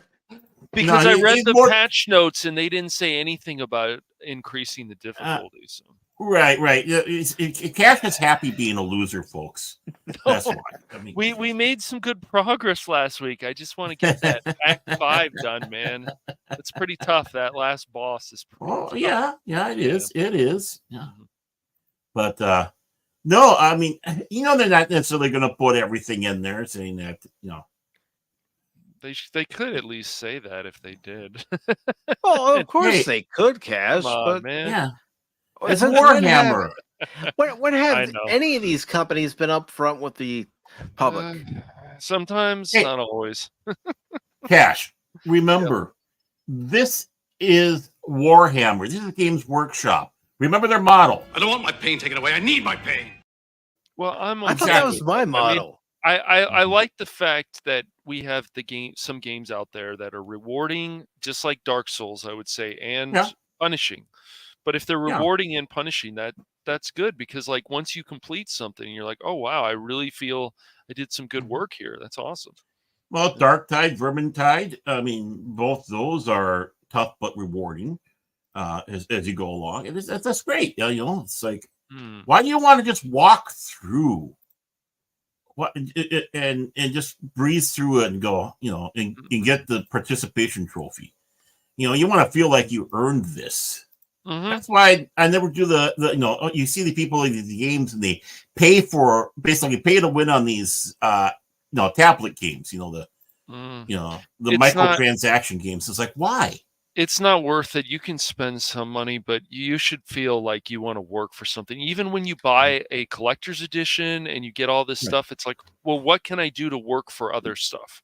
Mhm. Well, yeah, I mean that's one thing, but I'm talking about building up an army so tough you're buying Right. buying the victory type of stuff. I'm not talking Yeah, about I you know. get something Oh, nice yeah. and Mhm. and now what do I do with it type of thing, and you have Well, to It just figure doesn't it always out. help too. I mean, the pay to win, it's just like if you want to make Mhm. Command and Conquer and some of this other stuff pay to win, it doesn't work. Like as other people point out, it's like I work like half the time or whatever. Like I'm going and then I come home and then I'm being beaten by some teenager who has too much time on their hands. And that's a fair argument. It really is. It's like Yeah. you can't do that. It's just not going to Mhm. work. It's not going to work No. very well. Just And going to in make the people case frustrated. anyone doesn't know who Ninja is, he's actually one of Twitch's largest Mhm. streamers. I Oh, think he no. moved from Twitch. I don't know if he went back to Twitch, but yeah. I don't know Yeah, if he's he's gone just- back to Twitch, but I know Mhm. at one time he was one of Twitch's largest streamers. Okay. Mhm. I didn't know who Ninja was, so but Yeah. sorry to hear about that. I hope it. Yeah, he got good. Yeah. he got popular because of Fortnite, if I remember. I think that's what the game made him popular, if I remember. Well, who does it? That's what we should do. We should do Fortnite. Then we'll bring it up. No, Yeah. that'll make Crit happy. and We can't make him that happy. No, we can't. Make that. That's our model. I'll end up rage quitting. Oh man, that's funny. I tried playing it with my daughters, and it's like, this is a stupid. I mean, my opinion, by the way, folks, this is a stupid game. All these people hopping around, and it's like, come on, building all this stuff right in front of you. Yeah, whatever. Not enough blood. Mhm. And Spock says, I hope he takes some time to settle down with his family and get through the rough time. Yeah, Mhm. that's probably what's going to be the best move for him. But you never know, and maybe it's the streaming that'll help him too. Yeah, usually it does. Definitely spend time with the family. Don't ignore them. But if playing the games and all that helps through this time, let it be so. Just enjoy all aspects, and it's he's battling it. Doesn't mean he's going to go. So I hope that means he's not going to go. So I mean that's the No, plus. I mean skin cancer you can usually get Yeah. rid of, as long as it doesn't spread, of course. But yeah, it should be. Well, that's the big thing. Yeah. Mhm, mhm. So getting back to this Ronda Rousey story, it says the former women's champion also called out the company's treatment of its female roster over the years. WWE loves to do well-produced video segments about the legacy of women within the organization. But the truth is, women have largely been footnotes for the longest time, they were relegated to serving male characters in a valet role. An overly sexualized supporting character that takes cheap shots when the ref isn't looking, she began. Except for Miss Elizabeth when she was in the WWF in the 80s. Mm-hmm. You know, a lot of people loved her. A lot of people loved her. But then again, what was wrestling aimed for? It was aimed towards men. It was aimed toward men and young boys. Right. Especially back in the 80s. And The remember, superheroes. Because that's what some people refer to the WWE at the time when it was known as WWF World Wrestling Federation. That it was basically your comic book superheroes come to life in the wrestling ring. And especially for a woman here that loves to show off her body, and obviously, she has a reason to. I mean, look at what great shape. But again, she's more than happy to show off her goods. Mm-hmm. So how many boys found their manhood with that Maxim magazine? Good point. Mm-hmm. Over time, as the level of female talent grew and society as a whole started to shift, the organization gradually expanded the role of female wrestlers. Rousey wrote, WWE bills itself as a sports entertainment organization, and just like in mainstream entertainment industry, there was, by all accounts, a casting couch culture where men backstage in powerful positions pressured female talent for sexual favors in return for airtime. I don't doubt that, but remember, we also, but I don't doubt it either. On the flip side, we also heard where some of the male ones were getting the same treatment. And here's one thing to remember about Vince McMahon. He's always like the guys that have the bodybuilder look. That's his ideal wrestler. When you look at Hulk Hogan, when you look at the late Ultimate Warrior, you look at those guys' physiques. That's the kind of physique he prefers in his wrestlers. Macho Man, Ventura, all those guys, yeah. And which is why you got that the stupid steroid thing going, because he wanted to have that look. Remarking on the scandals that recently went public, Rousey alluded to more that was probably covered up. There were so many public accusations and scandals, it's hard to keep track, and more that I'm sure the WWE management managed to sweep under the rain, she explained. Oh, what organization hasn't swept things under the rug? Heck. Anybody remember Enron? Never heard of the it. crap they pulled? Yeah. I mean, think of all the stuff that we had to cover up here at Pacific 414. I mean, very funny. Very funny. Why you're a wise guy. Well, even if I am the major cause of it, but that's beside the point. Oh boy. We can't take Baron anywhere, Cash. Nope. Always have to keep an eye on him when he starts wandering. Get back here. Yep. That's right. Come on, man. You've been talking to the wife, haven't you? Yes, especially when I'm in the bookstore.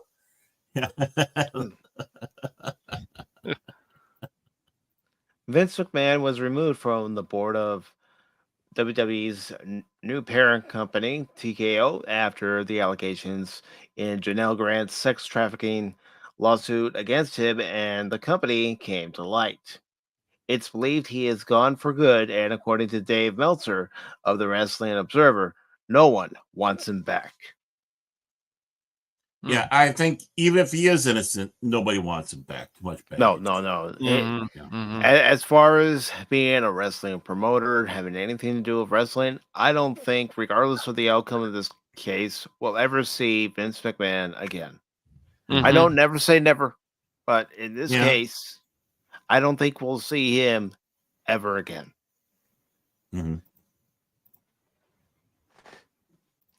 People who were even in a situation where they'd been defending other people in the company. Nobody bothers to try and defend Vince to me. It's almost like they've thrown in the towel on him. It's like he's gone and we can't even try to defend him, Meltzer said on Wrestling Observer Radio via NoDQ.com.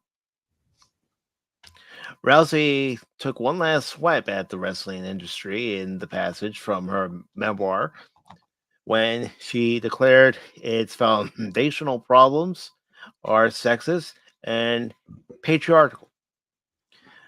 Presented this information as a person outside of the wrestling world, you might draw the conclusion that there is a troubling foundational sexist patriarchal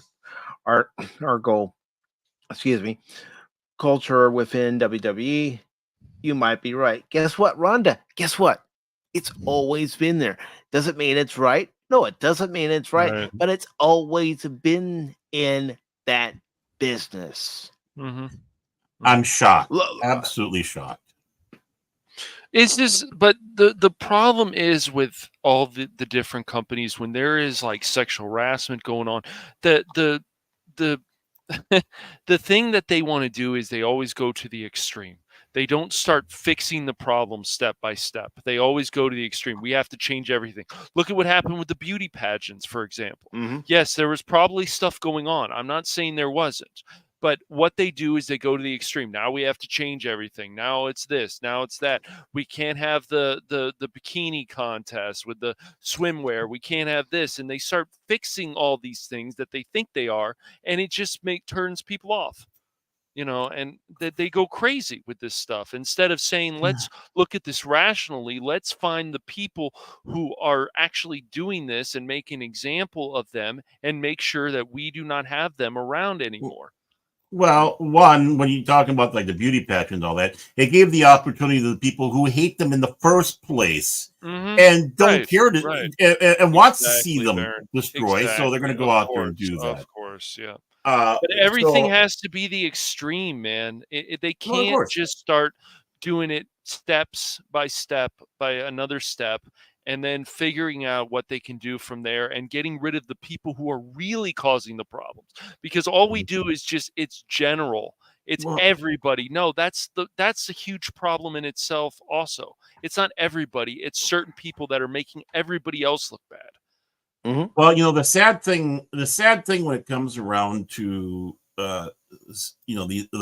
these abuse situations, anything to do in that area, everybody has a hard time because of just that negative connotation. They want to sweep it under because they don't want to have it come out in light that they have this issue in their company because, look how, like you were saying, people come down sometimes unnecessarily so hard on an industry or a group or whatnot that it's hard for them to recover from that. Right. So of course they sweep it under. Of course, what happens when they do that? People don't get what they deserve because obviously they're not being brought forward into the light of the law because that's the last thing they want.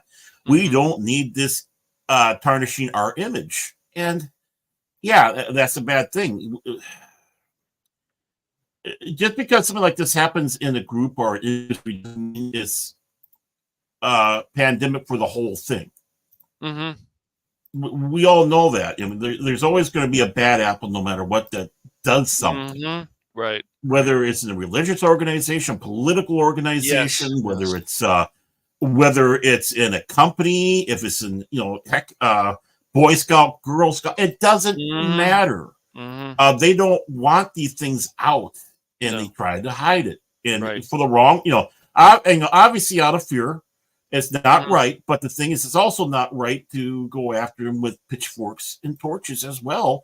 If it's not the norm. If it's the norm, that's different. But when it's not the norm, it's like they're sometimes as much of a victim. And that because of that association stigma that gets put onto them. So it's not a good thing all the way around. It isn't. And people need to also think that if you think men can't be sexually harassed, even by other men, which there was some stuff going on in Naughty Dog, and I noticed after a little while that was brushed under the rug. But there was a story out there about that. It can happen to men too. Obviously, I believe it happens to women a lot more, but it can definitely happen to men too. And people don't think that, men can't be sexually harassed. And there's actually people out there, Baron and Mike, that think that, which is ridiculous. Well, yeah, it's stupid. And just like I said earlier, the allegations coming down from that wrestling organization, it wasn't just the women; it was also some of the male ones that were getting, all that fun stuff. So that's what the allegations were, and again, things got swept under. Yeah, it's just. It's not a good thing. We're never going to fix problems, man, until we start looking at a lot of things rationally. If we can't do that, and we go to the extreme, it's always going to go to hell. And then they wonder why they lose money, and they wonder why people they're just not getting the support anymore, because people are tired of it. Like, if you're going to fix things, then start fixing things. Even stuff like FIFA, Baron, just a different situation. God. There was so much corruption. They brought in this woman. I can't remember her name. I don't know if she's still there, but she started actually fixing things. It doesn't matter if it's a man, a woman, you identify as something else, whatever. The thing is, if you're serious about caring about the situation, you need to look at it excuse me, rationally, and then you need to go from there. But you cannot go to the extreme, and we've seen that time and time again in history, that it's just not going to work out. Yeah, let's not forget the Olympic Committee they've had their share. But you know what's actually the biggest thing in this whole matter, that would be the big help? If you don't like something, go away. And by what I mean is, like I said earlier, there are segments of the community that view a situation like this as their opportunity to sweep in and try to destroy something they don't like. Exactly. Because they don't like it for whatever reason, just for the fact that maybe men are having a good time. I mean, it's you got people like that out there, right? But when it comes down to it, you don't like it. There's the channel selector, there's the off button, there's whatever. You don't have to watch it. It's not made for you, right? Exactly. And don't be insulted by that. It's not made for you, because there's a lot of things. Let's face it, most of the rom-coms are aimed at what? Women. The guys just go along and pretend they're having a good time in hopes that they get lucky afterwards.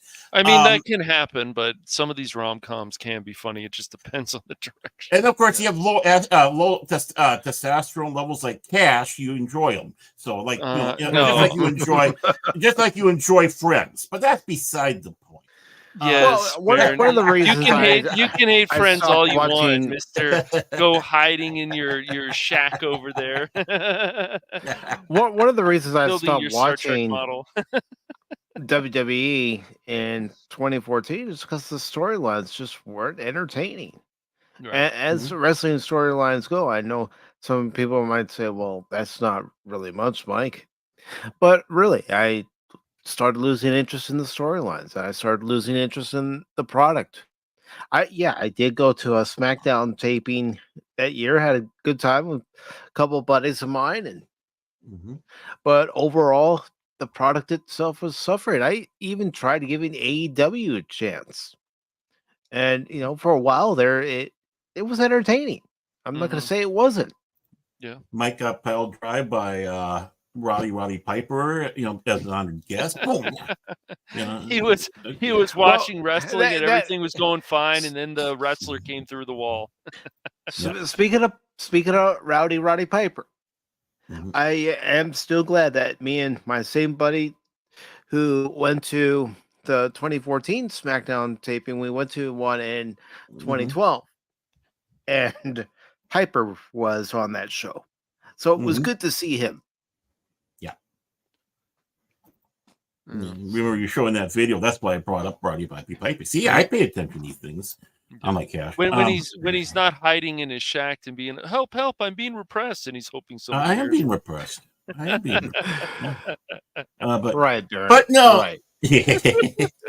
but it comes down to that factor again. In all seriousness, is if you don't like it, things are geared. And just like going back with Cash saying, yeah, there's good rom com. Yeah, there's been that like it, and it's nothing against them. There's been that like soap opera, right? And watches the soaps, and but it's not geared aimed at them. And yeah, you had women watching wrestling in the day.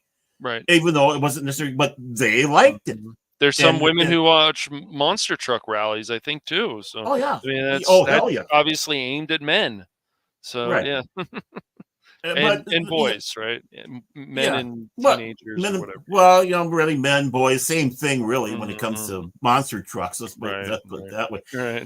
But again, it's one of these. I don't care. I can have all the things geared for me, but you can't have yours attitude out there, and that needs to go. Yeah. Just like it's just like we have to protect other people's properties, even though we don't necessarily like them, or they're not your thing. Exactly. I mean, like back, just to give an example, the one thing that really irked me watching a stream, someone else's stream. There was when He-Man came out, the Abomination by Weeping Kevin Smith. And the one guy on there basically goes, I don't care about He-Man. What does it matter? I don't like He-Man. What does it matter? It's like, that's the big problem. You got the biggest problem right there.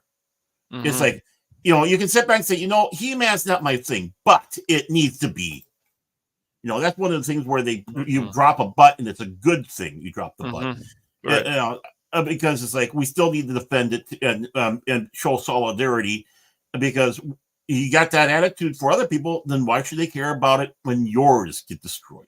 Right. And that's all the way across the board. If I don't like it, as long as it's not violating laws or laws of nature, sense of whatever, I'll be right there to protect, defend. Well. Just like when Akira Toriyama passed away, I'll admit I'm not a Dragon Ball or Dragon Ball Z fan, but still, I can be there with the Dragon Ball fans in solidarity and help them mourn, help them, get through it. Why? Because there are fans out there who love the series because it is the way it is. Yeah, and if you didn't watch Dragon Ball, or you played Dragon Warrior, or you played Dragon Quest, it's just he was all involved in that. So yeah. Well, yeah, I mean, it was a creative mind that gave people hours of entertainment, and and that's the thing, and and harmless entertainment. So yeah, we have to go, okay, if it's not my thing, I'm not going to demand to change our this. No. I can change why should they change it for us who aren't a fan of that particular anime? Or why should anime in general have to change for us just because we're not a fan, just because it doesn't meet our standards of entertainment? No, it doesn't have to change. Exactly. Right. And they can change it themselves, but then when they lose money, it's like, well, you're not understanding what the old fans want. The reason that this has been going on for so many years is because they like the direction. And when you guys start changing things because you need it for a modern audience or whatever the hell you want to talk about, it's going to be a problem. And then you wonder why you lose money. Well, look what they've done with Star Wars, Star Trek, Doctor Who. There's a reason why the viewership of these things are dropping massively. I mean, honestly, there's a reason why STD is being, and get this, folks, canceled, right? This show is supposed to be burning, just hotcakes, right? Hotcakes. Oh, we're going to cancel it. Especially after, messing around with a couple seasons because of budgeting, because it's not, it's like, if this thing was really, truly barn burner, it would not be getting canceled. It'd be going out on its own terms, like at least 4 Star Trek series out there. But no, it's going up. And the reason why? You're exactly right. Sorry about that. But you're exactly right, Baron. Look. Next Generation, 7 seasons. DS9, 7 seasons. Voyager, 7 seasons. Yeah. Up till then. On their own terms. Yeah. The original and and Enterprise didn't. And I suppose you could sit back and say Mhm. possibly even the animated, but I don't know the full stories on that. There, No. why it did, but stuff like that normally doesn't last that long. But what did they do? Let's change this for the trendies and the people who don't watch our stuff. Mhm. The trendy fans don't understand it. They saw it was that people were doing this on Big Bang Theory, so it's got to be cool. And you talk to these people and you ask, "Have you seen Star Wars?" No, but I'm a Star Wars fan. You haven't seen any Star, but I didn't surprisingly have many conversations with people like that, Baron, with the whole thing. Oh, I saw Big Bang, so I watched Star Trek. It's funny. Basically, that's what it is. I mean, basically, that's what it is. I mean, I wish I could say I'm joking, but when you talk to these people and you ask, "Have you seen this?" No. No. But Big Bang was a big hit, and it was showing us nerd culture. And what happens? All of a sudden, us nerds are now are now a thing. We're the fashion scene or whatever. We're the trope. I don't know what you want to call it, but the flavor of the month. Well, the funny thing is even when they're like, "Oh, these people are nerds." Here's what it is with these particular franchises. They all have a formula that works. Mm-hmm. Yeah. Mm-hmm. And when someone new comes in and tries to change that formula, well, you ruin the recipe. Mm-hmm. Star Trek had a formula that worked for it. Star Wars had a formula that worked for it. Doctor Who had a formula that works for it. Transformers has a formula that works for it. Mm-hmm. And even Transformers, they've changed a little bit, and not for the better. It's just like it's ridiculous. Yeah. So. Right.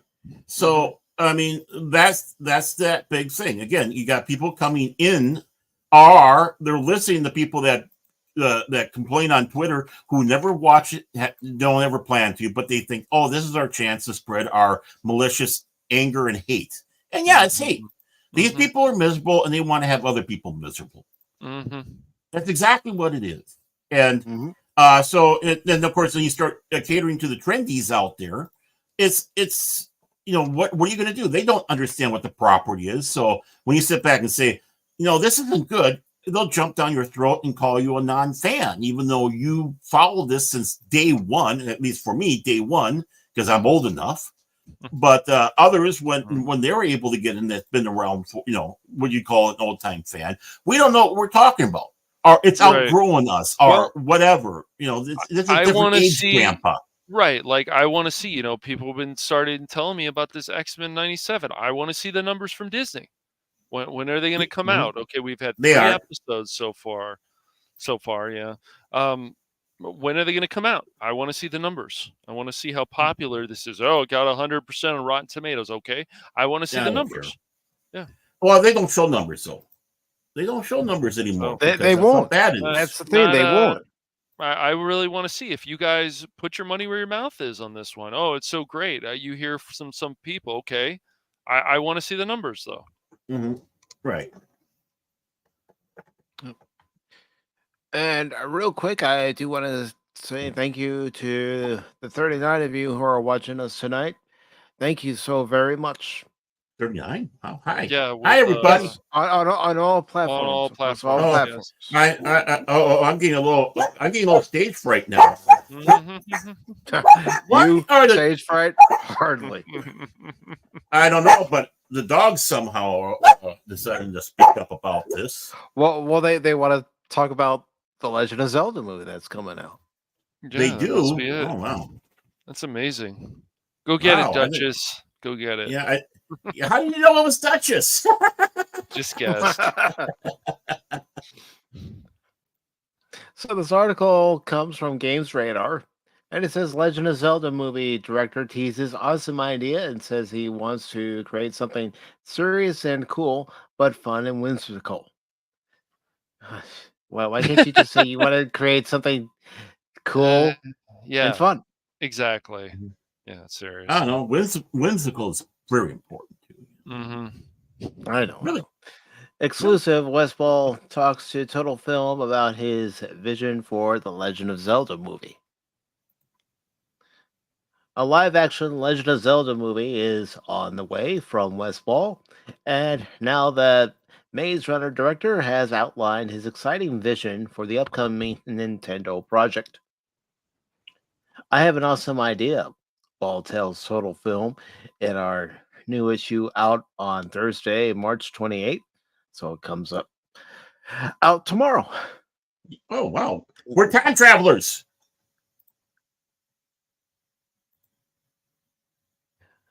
And it Yeah, that features the Fall Guy on the cover. I've been thinking about it for a long freaking time of how cool a Zelda movie would be. I want to fulfill people's greatest desires. I know it's important, this Zelda franchise, to people, and I want it to be a serious movie, a real movie that can give people an escape.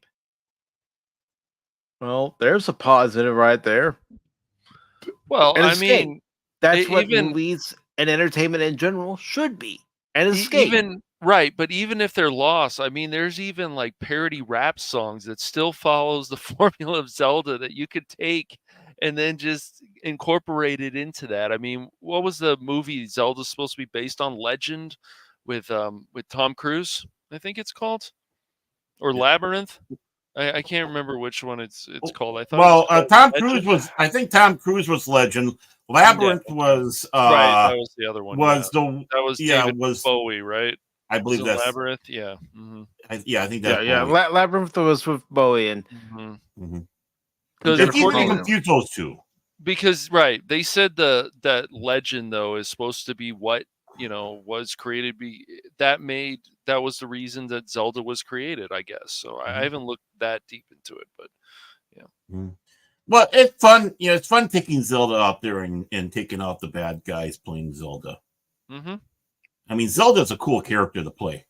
Oh yeah, definitely. Yeah, I mean, the little green well, hat well, and all that. Yeah. Well, Link is yes, but Link. that's what I Link. was gonna say. Lady. It's Link. It's Link. What's Link? Yeah. Link's What's the, Link? the elf. Link's the trying to hero, save the Zelda, protagonist.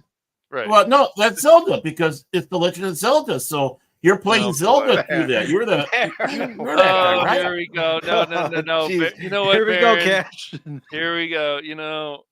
Yeah. Yeah. Very interesting, but stupid.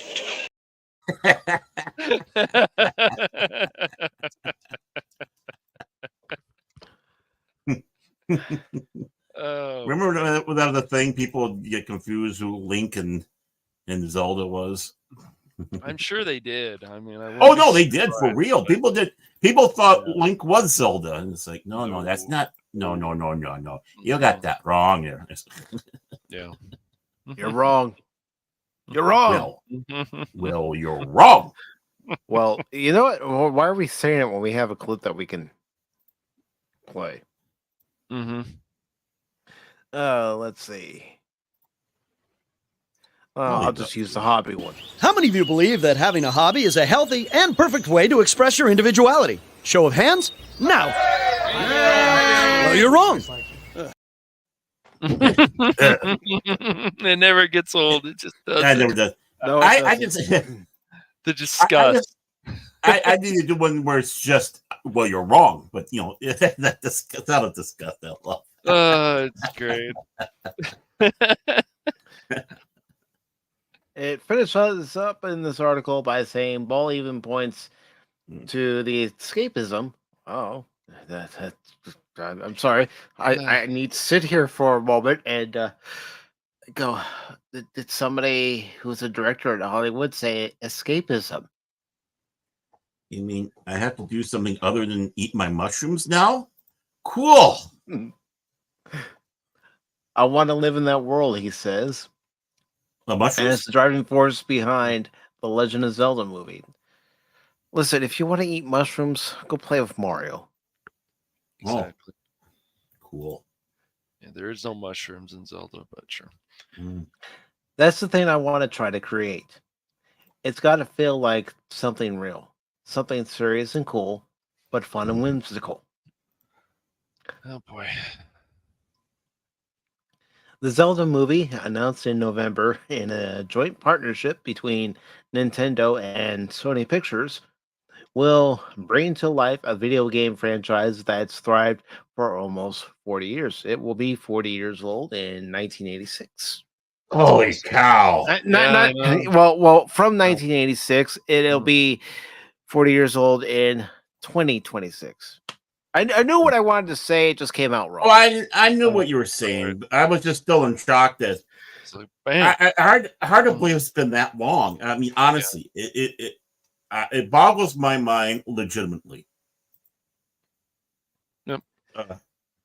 Well, that's the reason that it's, of course, won Game of the Year before a few years ago with Breath of the Wild is because it keeps expanding, and you just got to stop, not listen to those people who are like, well, Zelda needs to be like this, and we need a game like where Zelda's the main character. It's like, well, there's other Zelda games like Hyrule Warriors, I think it was, that you can actually play as Zelda if you want to. It's just, it's a different type of game a bit. It's not like your standard Zelda game.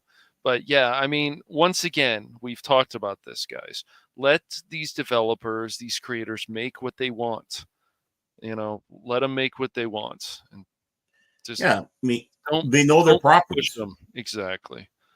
The only thing I push them for is to be more creative with the properties that go along. Agreed. Don't get stagnant and just go nuts. Go Yes. nuts as long as it's your creation. You keep what your creation is. It's like Yes. that's the only thing I get on them for. Is like don't get complacent. Yes. So don't. And does that mean that you might have a miss? Yeah. No. But you tried. Exactly. I think any of us, when a game has a miss, should sit back and go, at least they tried, and that's the important thing. And I haven't played all the Zelda games that are out there. I'm sure there are fans who could tell who could tell the three of us what games worked and what games they wish Nintendo would have gone back and had a redo. Yeah, some I've played more than a handful of them and beaten some of them, but some things that they add in the Zelda games, the puzzles and stuff, some things are just really frustrating to be frustrating because Nintendo can be frustrating. Yeah. Thank you, Mr. Press Secretary. No problem. The article finishes up by saying, often focusing on the tunic-clad Link. Sorry. Freaking pollen. It's driving me nuts. Tunic-clad Link in his battle against series villain Ganon or other evildoers. The series has sold over 150 million copies. Wow. Yeah. Its most recent entry, Tears of the Kingdom, was among the highest selling games of 2023. Before he gets to grip with the hero of time, Westball's new movie, Kingdom of the Planet of the Apes, is released on May 10th. And you can read more about it and a whole lot else besides in the new issue of Total Film when it it hit shelves and digital newsstands on Thursday, March 28th. So again, tomorrow. It's like we're a time machine. I like it. We're ahead of the news. We're ahead of you all. That's why you want to listen to Pacific 414. Mouse. Pacific 404 Mouse? I don't recall He that. just walked across my he just walked across my keyboard. I'm glad that that didn't cause anything major. But since you're saying that, Darren, as far as it being the future, I'm gonna play this. My calculations are correct. When this baby hits 88 miles per hour, you're gonna see some serious shit. Yeah. You really are. You're going to see some serious shit. There's no joke. Yeah. Rick killed him. With a trident. Wrong clip. Wrong. Yeah. Wrong clip. In a second here. This guy. Oh, man. But, again, you want to feel, it helped make me feel old is knowing that the song Jump by Van Halen is going to be 40 years old this year. Because it came out on the album 1984, which was the year it came out. Mhm. Oh God, I had a hard time when it turned 30. No. Well, yeah, you know what team used that song as their theme back in '84? The Let me guess. 1984 Cubs. I was gonna say. I am the Cubs. shocked. Are you I'm shocked? I am absolutely shocked. You know what? I'd be more shocked at if David Lee Roth could do the splits like he did back then. I doubt he could do the splits. No, like I don't he did think back so. then. I No. can't even do the splits anymore. Yes, Baron. Anymore. You're a male cheerleader? Wow. There was a time when I was younger I could do the splits. Now, forget about it. That's awesome. Well, I could do the splits too. Then I hit puberty and got nards, and I couldn't do it anymore. Oh boy. Oh, look who it is. I see the AI has joined us. Yeah. Yes, the AI is always 85. talking about It's 88, Phil. It's 88. We gotta get up to 88. Otherwise, the temporal displacement won't take place. Yes. Right. 88 is the magic number. The beautiful chin. Yes. The chin that will rule all. And you know what? Let's just keep going on all the platforms. Let's not switch exclusively to Rumble. Let's just keep going. Okay. What? Really? You're a wild man. You're a wild man, dude. I don't know. Okay. Wow. Feeling the okay? After shows. Yeah, I know. What we're gonna do about the after show? My word, can they handle on all the other channels the after show? How we really are? I am who I am. I make no apologies. I apologize about myself all the time. Yeah. So let's go ahead and get into this article from Cosmic Book News. Let me just copy and paste it. That means we're somewhat going to have to behave ourselves, Baron. All right. Well, I know. It's too bad. Well, yeah. I mean, really, especially with you, we're not none of this. You know what really grinds my gears? No, that was you a few weeks ago. Now hold on a minute. Yeah, but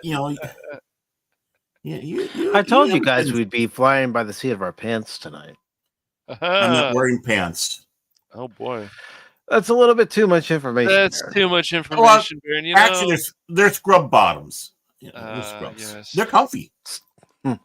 Okay. Yeah. Yes. They are. And they got a lot of pockets too. That's great, Baron. That's wonderful, Baron. Baron, you're Baron, sometimes, Baron, I'm going to tell Kevin Feige that you want a role in his next movie, and I think you'll feel good after that. Okay. Well, having all the, I can have my phone in one pocket, Pop-Tarts in another pocket. I mean, it's great. Right. It's the life, man. It's the life. Yeah. Don't knock until you try it. And let's see. Cash is subverting Mike on his own show. Here we go again. well, you know what? You missed it. Backstage, it was Cash saying, "Okay, guys, it's time to go live." Yeah, I know. That's right. Okay. Of course. Who are you and what do you do with cash money? Because usually, I'll let people know. Usually, it's Baron and I trying to wrangle Cash in so we can go live. Sure. Yeah. Yes. Oh, come on, Cash. You know better than Fake that. news. Fake news. No. There's no video evidence and there's no recording. Didn't happen. Of course, there's no recording. We didn't go live yet. We were trying to. No. Okay, next time we'll just hit that start. You know what? Next time we hit next time we're just gonna hit that go live. And whatever happens, happens. We're all gonna be talking at the same time. Hold on. I just want everybody to know that Pacific 414 doesn't stand by anything that Cash Money 007 says. Yes, and I feel the same as Mike and Baron. That's why there's mutinies going on sometimes. Now you got the dogs barking. Good thing. Well, what do you guys think about this Nelson Peltz Disney thing? I mean, I think it's just easy at this point to just blast Disney for whatever. I don't know what the hell they're doing lately, but You take a look at the track record again. What else? I find though, but I will say this in their defense to some extent, people are saying, "Oh, X-Men '97, oh, you should watch it," and it's interesting. Well, yeah. What was it? Bad Batch season 3. People are like, it's decent. Even people like Jace, who can't really stand Disney Star Wars at all, he's even saying it's decent. But there's some things he's like, they shouldn't do this. But they have this tendency, as you guys know, it's not just Disney, that they're like, we need to change these things because it will make more sense, and it just doesn't. And people will argue with you and fight with you all the time on this, but it's like, why would you change this? Or can't you just leave characters dead? That's another problem in entertainment. It's like, if the character died and it was for a good cause or whatever, then leave it dead. It's okay. It's okay if Mace Windu, for example, never comes back. It's okay. I know. What? We need Mace Windu to come back, man. We need him to come back. Oh, man. He's a soul of Star Wars. He's actually liking this TCAP, so yeah. He didn't, ingest something funny before that, though, did he? No. I just want to make sure, Yeah, he's actually said season 3 of Bad Batch is decent, so. Are we sure this is the same Jace? It is. I know. Okay. I couldn't believe it myself. Who are you, and what did you do with Jace? Right. Exactly. Yeah. Not only have you body snatched Cash Money 007, but now you've body snatched Jason Fox of 540 Studio. Exactly. Who are you? I want answers, and I want them now. I don't want to live in this world no more. It's just confusing, man. I mean, my world being turned upside down. I can only handle so much, man. Yep. Come on, man. I know. Come on, no malarkey. It's crazy, man. It's just crazy stuff. Yeah, it's bizarro world. Mm-hmm. This article from Cosmic Book News says Nelson Peltz blasts woke Disney, Kevin Feige, Black Panther, the Marvels. The investor responds to claims that he doesn't know anything about the movie business. In a new interview, Nelson Peltz blasts woke Disney, Kevin Feige, and the Black Panther, and the Marvels, for that matter, movies, while discussing his bid to get on the board of the company. The 81-year-old billionaire is currently battling Disney in a proxy war involving 2 Disney board seats. While responding to Disney claiming Peltz and his investors don't know anything about the movie business, Peltz fires back with mention of the recent failures of Disney, which include its animation and Marvel brands.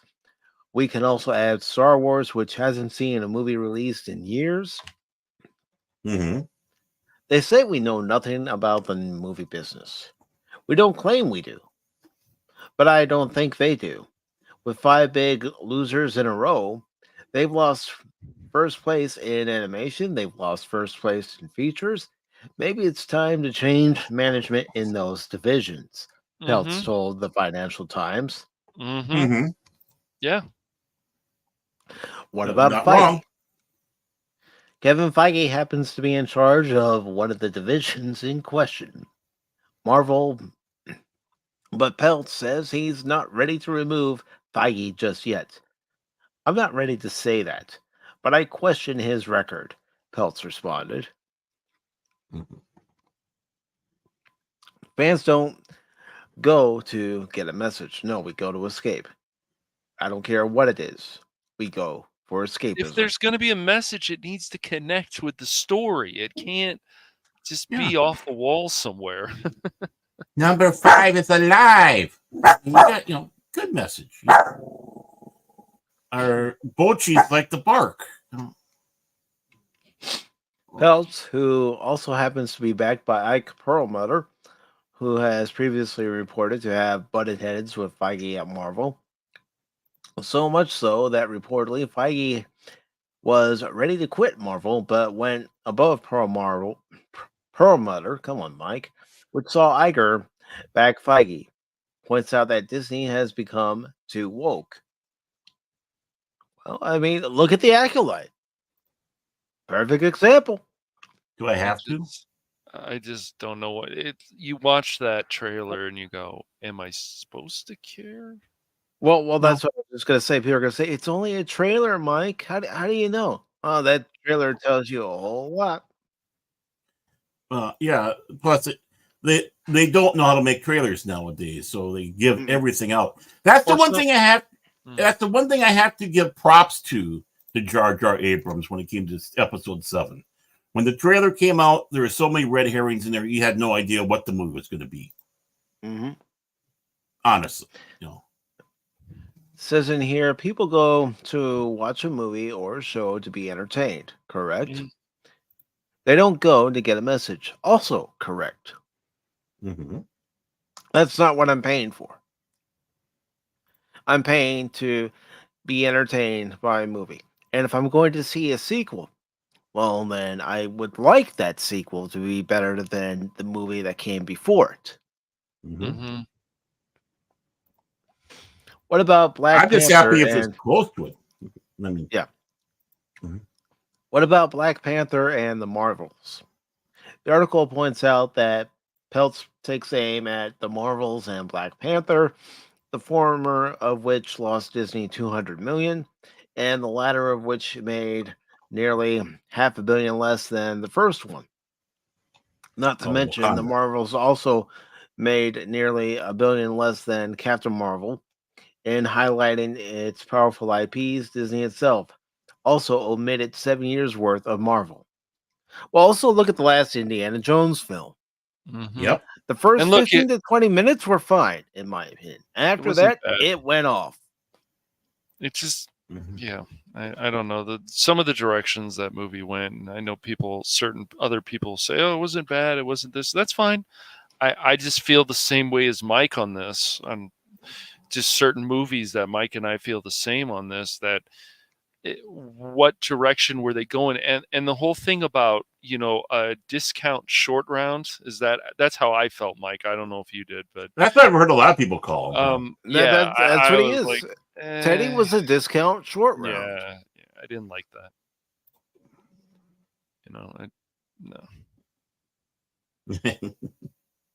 Phoebe just wasn't. I just didn't like her character too much. She could have been a lot more abrasive and annoying, but I was just like, when she locked Indy out and like ran off, and I was like, wow, what a bitch.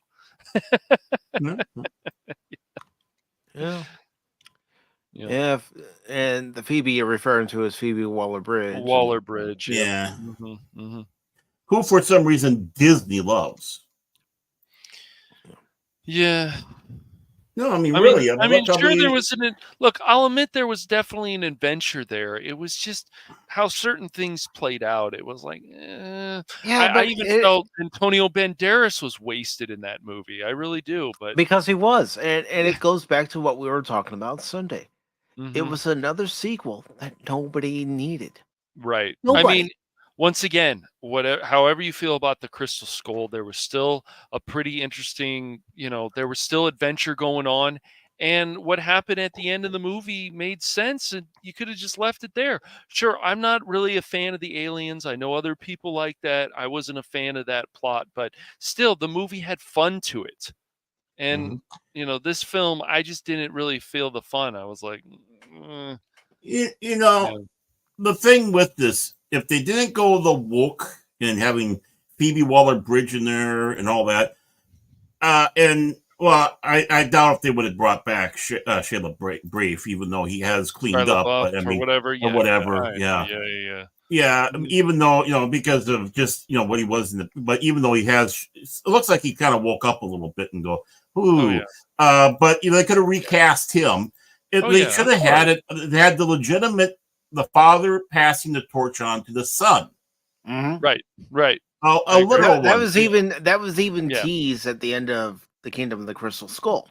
That's true. It was, and you're right. They could have just done that, Baron. That would have made sense, I think, to more people. That okay, so Indy's passing on the torch to his son. Okay, will make sense. Why wouldn't he?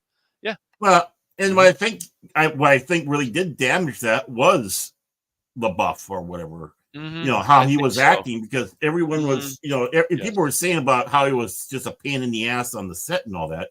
Mhm. I think that kind of ruined the fact that, yeah, we you know, he could have been the next Indy, or, you know, son of Indy, you He know, could have been. Yeah, you're right. that full passing off, because, Mhm. you know, there's more adventures that can be done.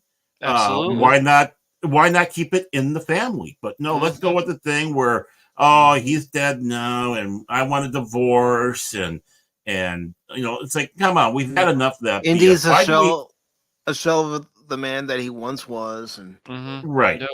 He's I he's mean, in the past, and he's like, I have to stay here and stuff. I don't know if you've ever watched the movie Finally Baron. Maybe you will at some no, point, I have but sometime I might, okay.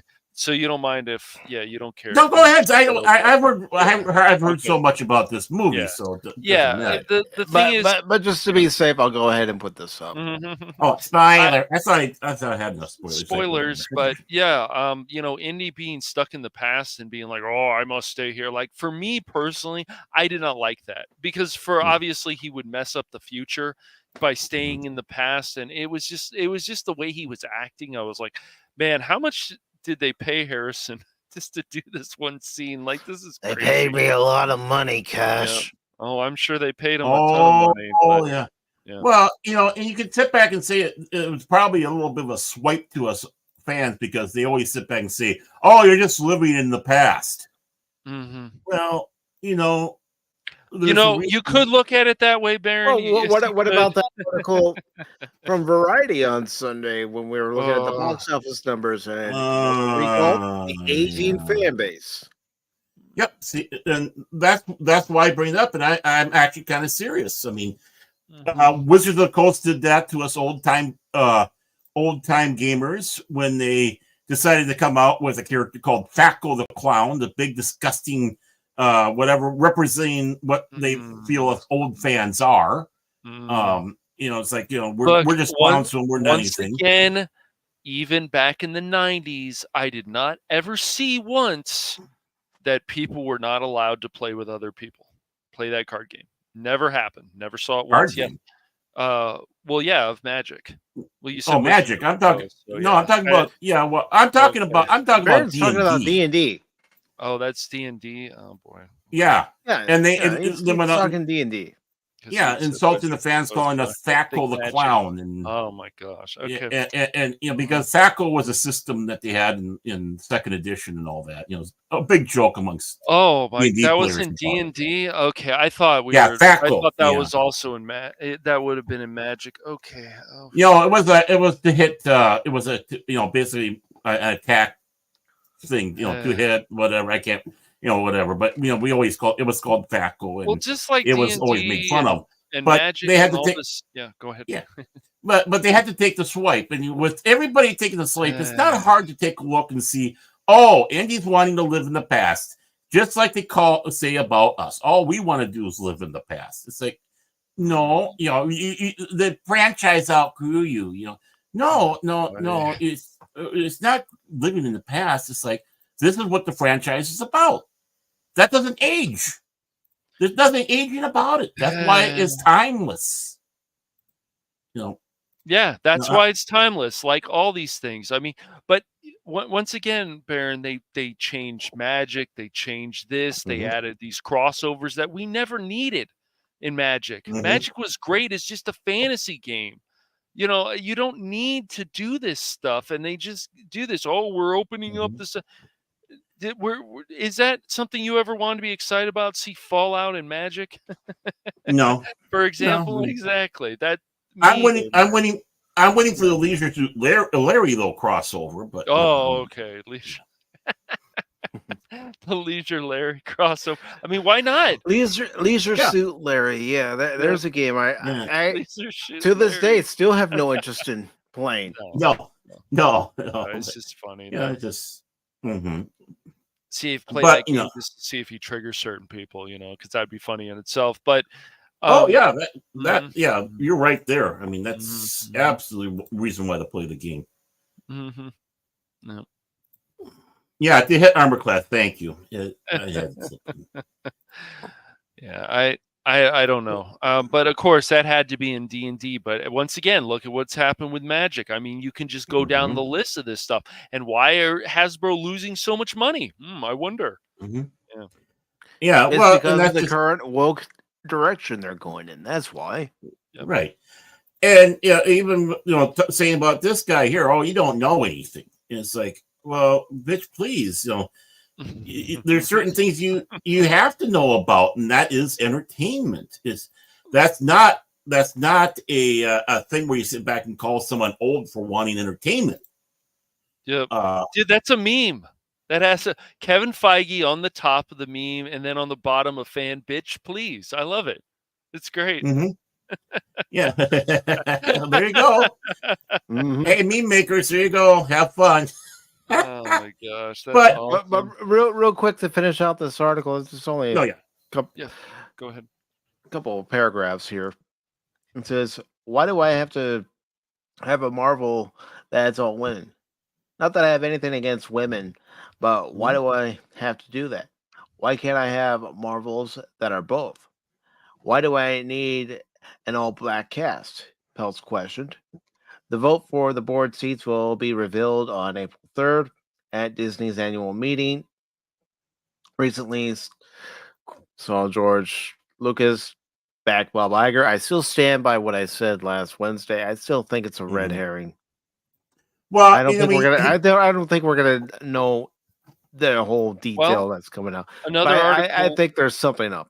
Another article came out and said he's not really pleased with the direction that Star Wars is going, but he's still backing Iger, probably for a money reason. Look, I know it's easy to jump on this whole George betrayed us, what are we doing stuff, but just dude, didn't you guys feel that way, when the prequels came out? A number of fans, I remember they did. I Didn't didn't they have feel a problem that way? with the I didn't prequels. either. I didn't have these big problems like people did with the prequels. I had some issues, but not much at all. Yeah, I mean, I had some issues with it. And again, that kind of goes with the story lore-wise that he had and how he had to go back and, try to retcon things, as he kept on going to, because they didn't mesh. But that was one thing, That was one thing. My also other grief is you should have had somebody who was not a yes man with you. Right. But hating it? No. I mean, I saw Phantom Menace more than once in the theater. Me too. It was still entertaining enough to do that. It's like, yeah, I want a little more. And I think the big problem was with Phantom Menace more than anything else. And this was before the film came out, and there was a guy from Lucasfilm and who was hitting on me, by the way, even though I was with my then wife. It's like, listen, guy, I got my wife here, okay? But he was talking about. I wish I could say I was kidding, but I mean, I was flattered. Don't get me wrong. But he was sitting back saying, "Be careful when Phantom Menace comes out." He says the biggest problem is going to be all the fans' hype of what they're expecting from the film. And not what it is, because everyone was kind of expecting, like the Geonosis battle in Attack of the Clones, or even the stuff that you saw in Revenge of the Sith. And that's exactly what people were wanting. It was like they did. It wasn't the fact they wanted to see Star Wars, the original trilogy, redone. On the contrary, they wanted to see Jedi's kicking ass. And in many ways, the Phantom Menace for them let them down. It's like, okay. It's just, Obi-Wan and that. And wait a moment, it doesn't really fit on how Obi-Wan and Anakin met. And I thought he was supposed to be a great star, all that stuff. So, that's what a lot of fans had the issue with. And I took that to heart when I went to see the movie. It's like, okay, I'll take this, what this guy said to heart. And it's like, and I guess in some ways that's why I wasn't so disappointed as much. Because I realized that the fans themselves were overhyping it, and they were the ones that were ruining it for themselves. Right. You have to be careful about overhyping anything. You're like, oh, we're gonna get this. It's like, and then it doesn't happen. It's like, but you set yourself up for that. You gotta back off. You set yourself up for disappointment. Right. Exactly. I mean, when you talk about a rumor mill, you think you got rumor mills now? Oh my word. I mean, yeah, we did have the internet, but it was still somewhat growing. It wasn't as prominent as today, but the word of mouth, I tell you, when it comes around with people in fandom and all that, the word of mouth is faster than the internet. It was faster than the speed of light. Right. It was just amazing how fast some of the word came out back in the days when we didn't have this fancy fangled technology. So, Nope. And real quick, I do want to say hello to Janet from another planet. It's good to see you, Janet. Hi, Janet.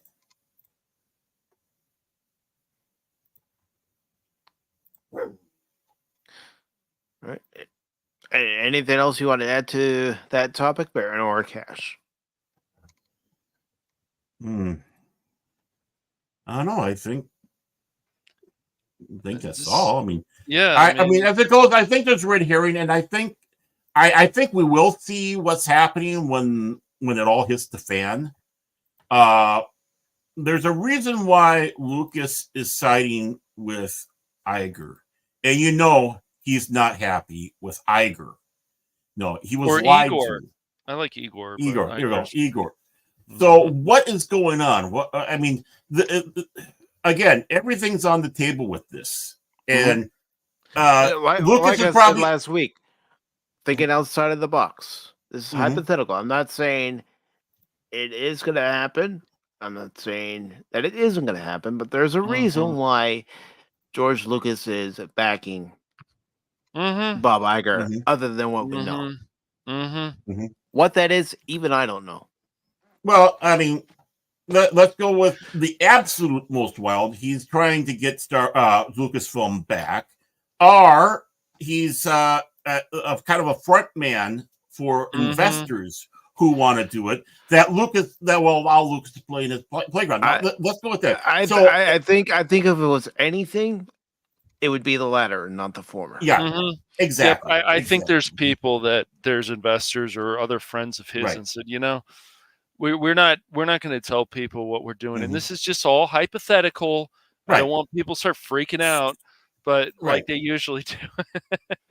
Well, and this okay, go on. And then all of a sudden you say, "Oh, did that just happen?" And it's like, "Well, you guys were saying this person's going to get fired and this is going to happen," and then something else comes about it, and you're just like, "Wow, that just happened."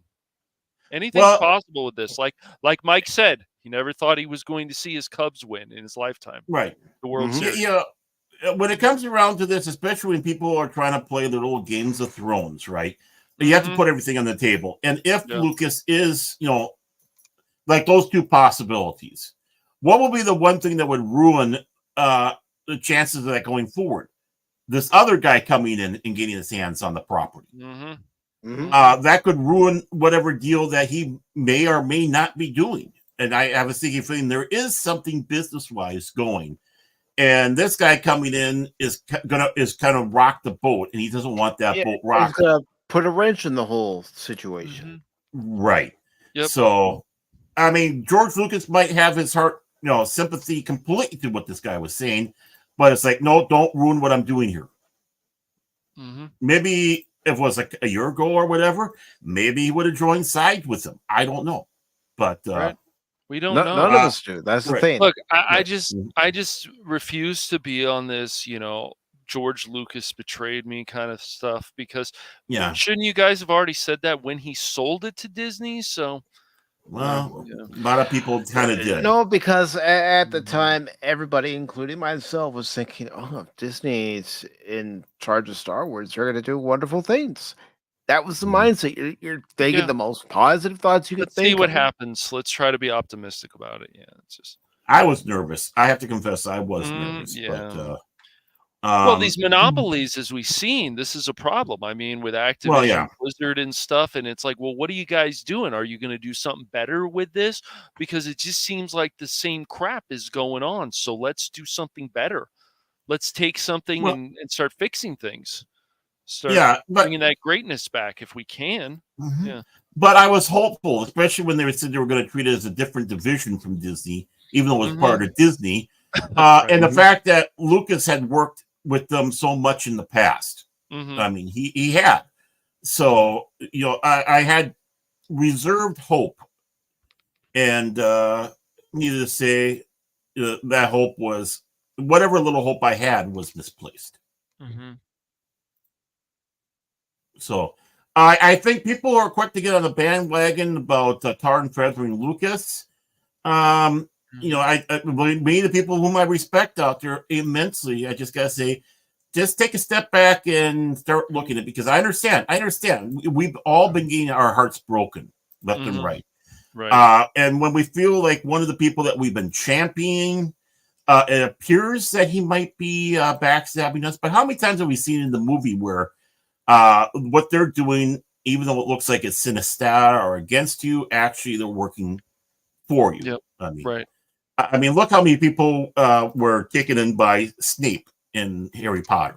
I mean, right there. I mean, all across the board. You know, let's see what happens. It's not over yet. Let's see what happens. It's gonna. One thing for sure, it's not gonna be boring. It's gonna be an entertaining show. Mm-hmm. Yeah, it will. I agree. Might be better than the strike, which I wanted to go on for several seasons. I know you did. I wouldn't have cared if it did either.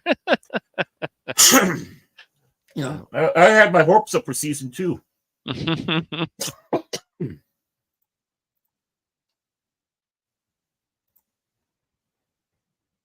Did we lose Mike again?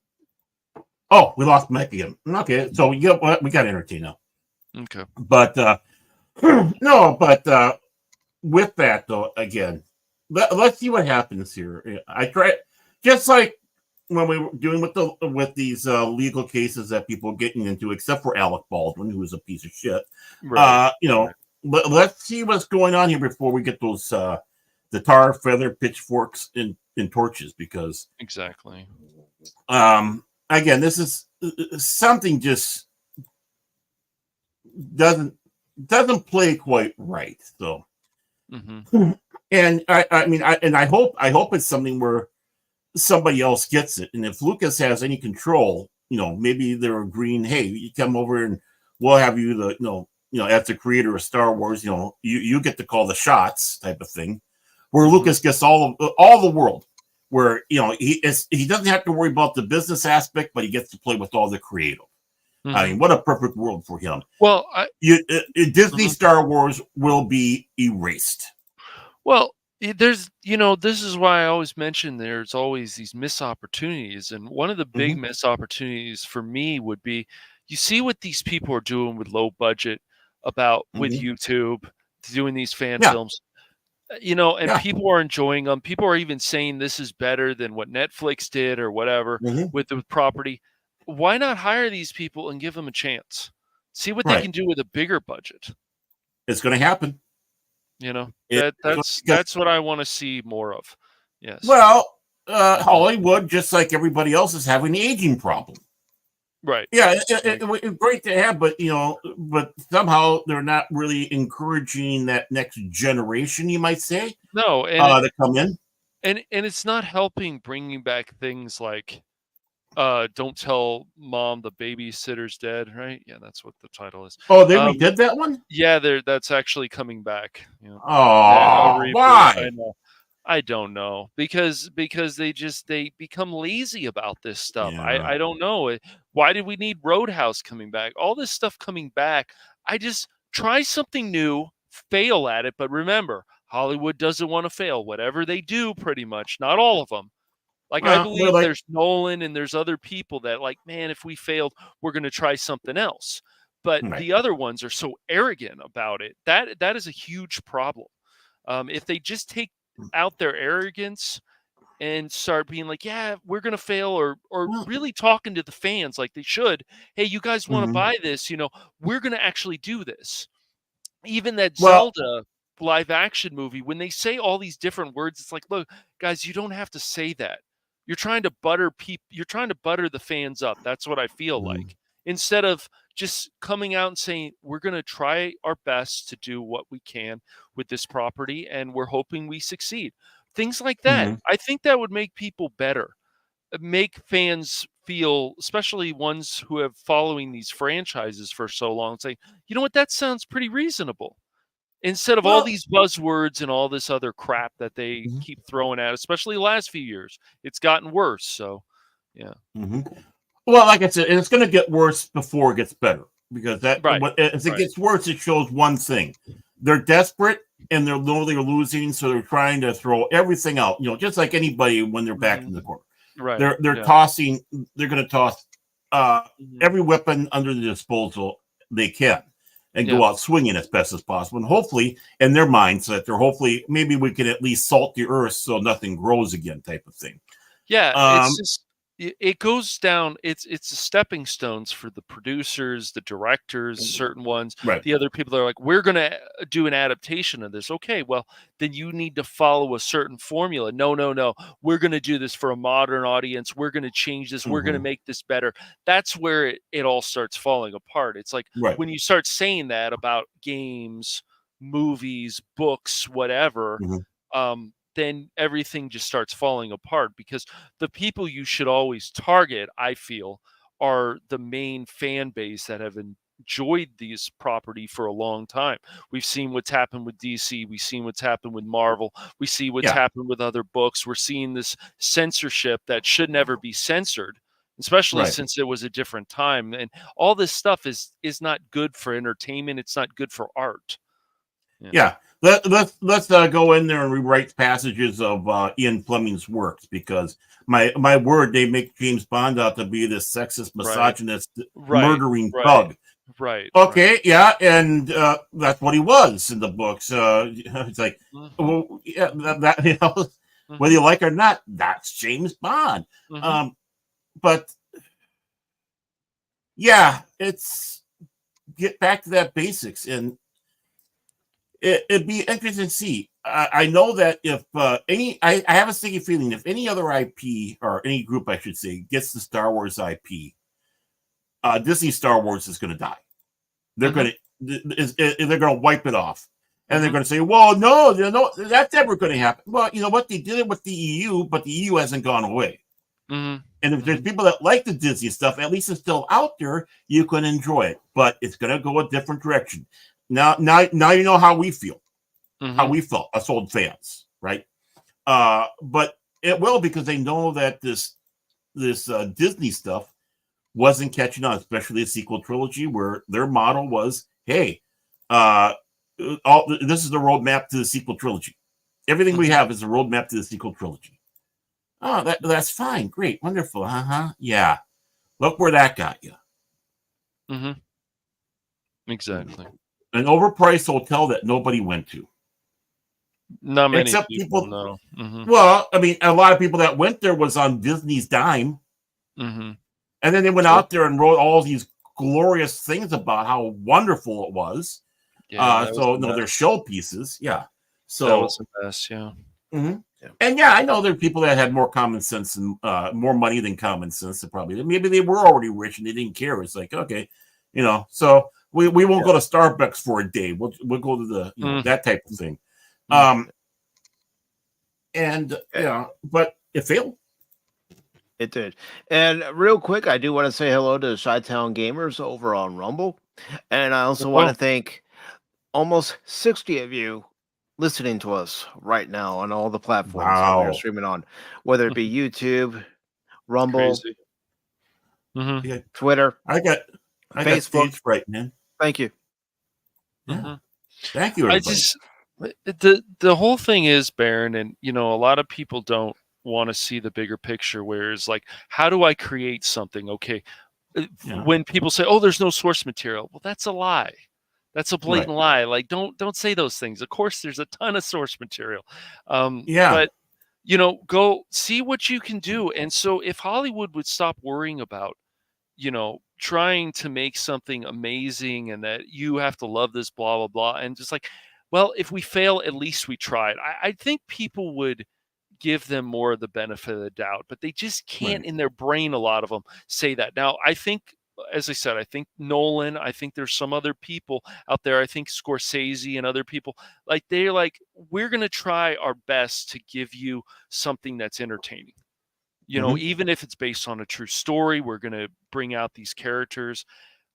You know, and even when these actors say such dumb things, it's like, yeah, but I really enjoyed their acting, you know. But sometimes it's hard to separate the actor from the real lives. Yeah. Well, you want to know who tries to give folks the best that they can each and every time they go live.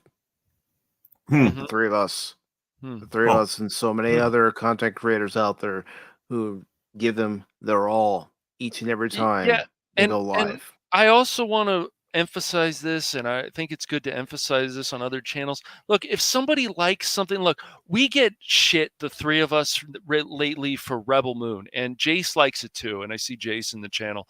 Look, here's the thing. They tried something new. Okay, fine. You can say that they stole this and they took this and this is crap, but give it a chance and watch it and see if Korra's story interests you. Because for me, it interests me. That's why I give it a 7 out of 10. Now, yes, I get tired of slow motion. It's not just Zack Snyder.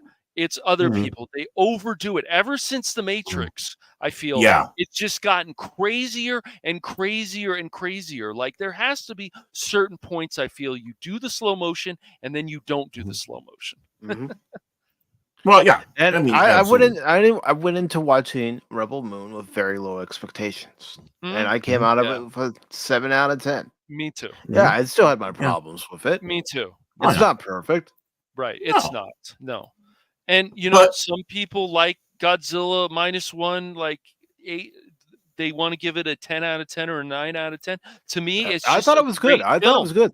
I give it an 8 out of 10 because it wasn't just about Godzilla. It was about the human element and what was going on in World War II at the time. And I thought it was great. And I would recommend it to a lot of people, even if they're not Godzilla fans. You're only saying that because it was a sequel to Oppenheimer in Christopher Nolan's movie. So, that's hilarious. That's the reason why. Yeah. But no, I mean, and that's just it. Again, not everything's going to be everybody's taste, especially among. No. I mean, we need to get out of that mindset that that every one of us have to like every one of these properties. Well, no. I mean, I didn't like the reboot Galactica. Okay, I didn't like the reboot Galactica at all. That's fine. But a lot of people do. And the thing is, okay, if you like it, fine, that's no problem. Right. And you know, and go for it. It's something that you like and you enjoy. And I know, of course, you know, Babylon 5. You know, I'm a big, and I have to sit back and say, with how a lot of these IPs have been going with the garbage, I've really gotten into Warhammer more and more and more. I'm talking about the lore. I mean, I'd like to go and play the game. I got miniatures and all that, but I mean, with the books, I mean, with the Sisters of Battle, the Adeptus Sororitas, with of course the Dark Angels, my favorite legion, and you know, even the other legions, or even the Astra Militarum. I mean, again, you know, they're gritty, hard, rough, violent books, but there's still humanity in there. There's still a story in there. And you're not necessarily getting preached to in the stories. It's like, this is the way it is. This is how it is. You're going in for a ride. And you start appreciating that. And you do. You know, it's like, yeah. I mean, yeah, this is your typical man's type novel of, you know, when people were reading like the Executioner books, which, you know, a lot shorter and a lot more formulaic. But, you know, this is our science fiction / science fantasy version of that. And let us have this. It doesn't mean that we're worshiping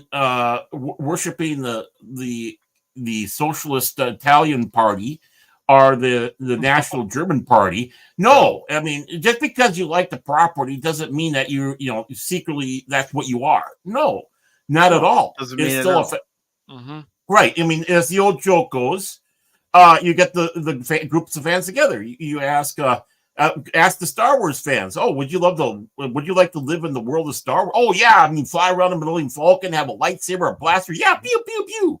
You know, you go to the Star Trek fans, and it's like, oh, would you go to the Star Trek universe and live? Oh yeah, be on the Enterprise, visit Vulcan, visit Risa. Visit Risa. Even look, right. Yeah. But when it comes around to us, a Warhammer fan, they go, hey, so you guys want to go to the Warhammer 40K universe? Hell no. No. They forgot also about, you know, the whole thing. Yeah, right. they forgot also about the whole thing of sacrifice. For example, somebody says, "Oh, you're racist." It's like, listen, dude, are we going to fight together? Or are we gonna do these petty squabbles? Like that was good banter. So we're gonna fight and die for this cause, or are we gonna worry about somebody saying somebody else is racist? Like this is the kind of stuff that they forget about now. Right. This is the kind of stuff we used to enjoy. It's like, oh, that's awesome, man. And it's just good banter. Same thing with a female. Oh, this guy sexually harassed her. This other guy says, dude, don't do that. What the fuck are you doing? Like that's not cool. And so, or the woman will say, shut up. And like, it's just good banter, but they forgot about all that stuff because they're so worried about their narcissism, their agenda, that they can't see past that. And that's why we have this stuff that comes out and you go, that doesn't make any sense. And they worry there's, it's, go ahead. Oh yeah. I mean, I don't know if you're but it's kind of funny.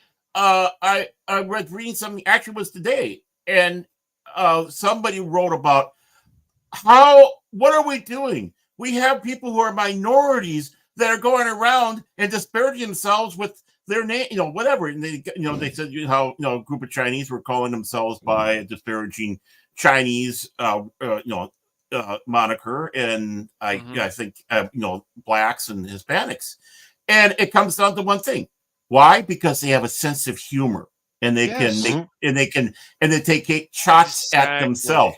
Just like that's something that we're seriously lacking anymore is a sense of humor. Right. It still is, and we're having that huge problem. Yes, and that's what we did in the 80s, man, growing up, and the 90s, and the early 2000s. Yes, because I was in high school. Because I was in high school at the time.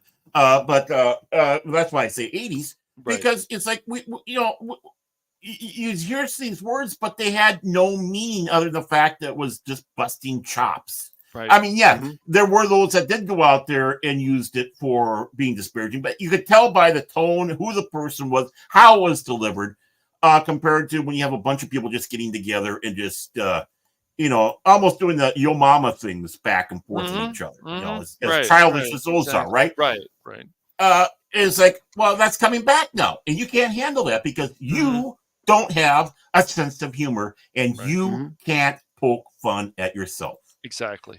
And that's the important thing. They're so serious. All these blue-haired land whales and other twit bots other people, out there. Even people in the so-called anti-woke group or the anti-social justice group, they do the same things back to other people. Like, it's ridiculous. It's all becomes a clusterfuck. Yeah, well, I mean, there's some people that don't have a sense of humor there. I mean, at one time they did, but they don't. I don't know what happened. It's like, get that sense of humor back. And someone sits back and says a disparaging thing at you, you laugh and chuckle, or you say something, oh, wait a moment, I got to write that one down. That's a good one. Yeah, exactly. And I have done that. When someone shot, when I had some sort of or whatever shot at me, it's like, wait a moment, I got to remember it. And I do remember it. And get what? I even use it. It's like, if you start using it, what power does it have? Yep. Exactly. It has no power. Right. And it's like, that's what we need to get to. Yes, words can hurt and such, but overall, you have the ability to make it powerful, something that be have control over you. And if you don't let that happen, it goes away. And the word doesn't necessarily go away, but how people react or use it does. Yes. The word Hebrew at one time was a slur against the Jewish people. And what did they do? Well, they took it for their own. I mean, there's a book of the Bible, Hebrews. And then, okay, we're going to be disparaging and we're going to have call them Hebes. But then what happens? Some Jewish entrepreneurs go out there and the magazine still is in existence.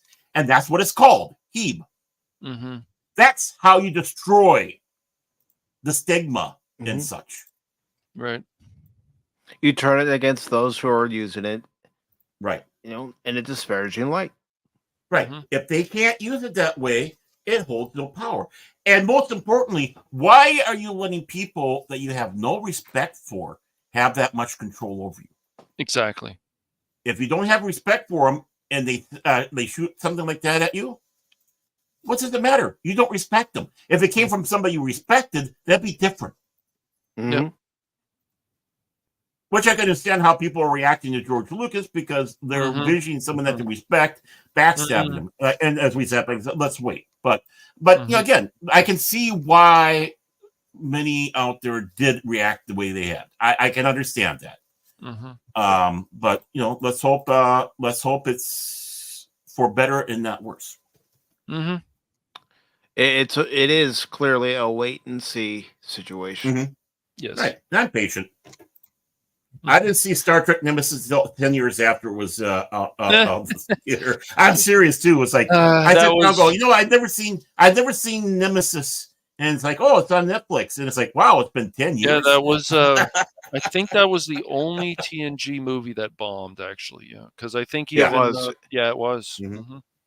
Because they did And I 4, so yeah, that was the 4th one. Yeah, and I think it even did worse than Star Trek 5. To be honest with you, I think that's how bad it was. That's not a very high bar, but no, well, no, but you think about it that that it did worse than 5. In the theaters, it's like, ooh, yeah, it was a mess. I went and saw Nemesis on.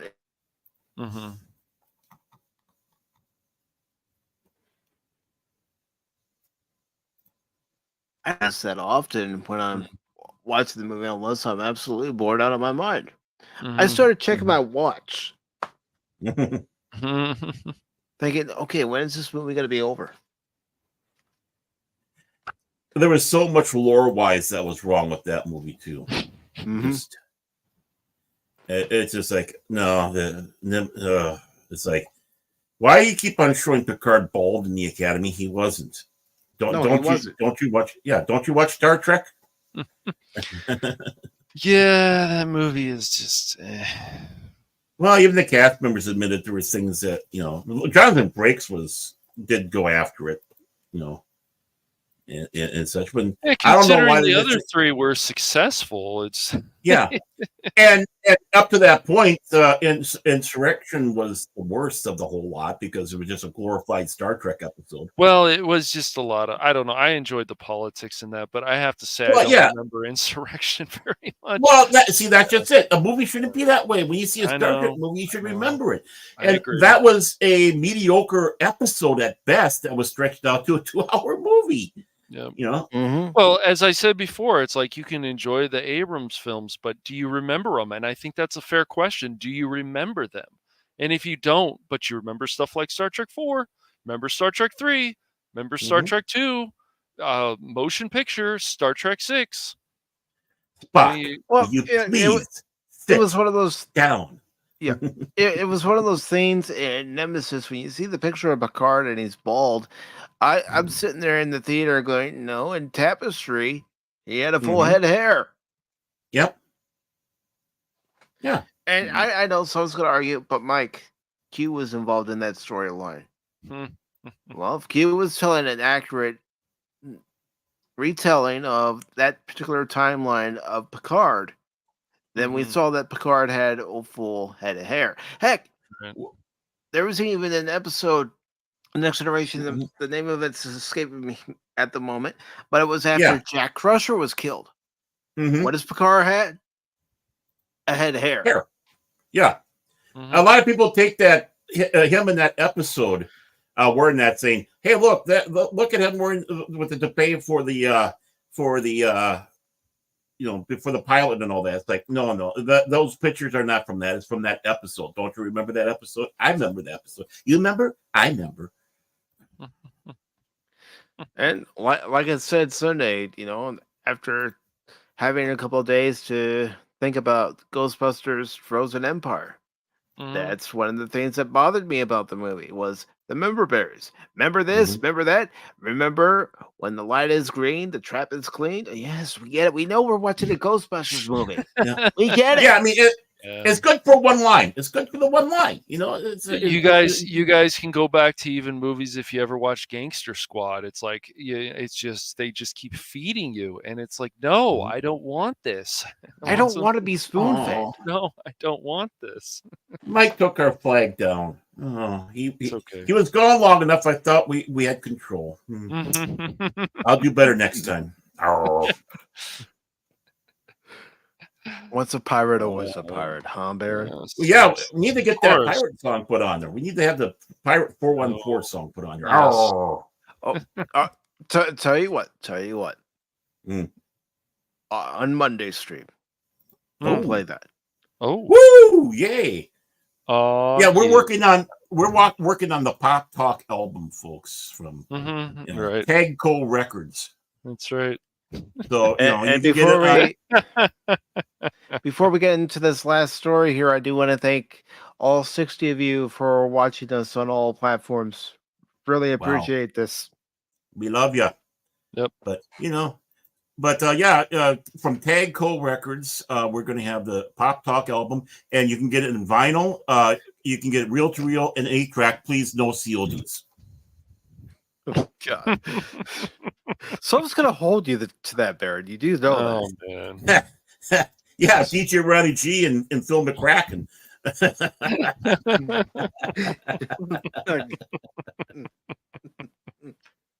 Hey, Mike, where's that album Baron promised? You do realize that was a joke.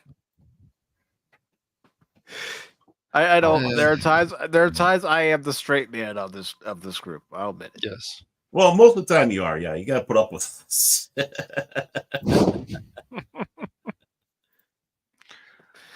I'm the Mo. You can interchange whether it's Shemp and Curly and Larry. I want to be Shemp. Whichever stooge you want. You want to be Shemp, huh? Yeah. I mean, I'm built like Curly, but I'll be Shemp. But speaking of which, it just dawned on me. I didn't play this at the beginning, so I'm going to play it now. What? Just to make up for it.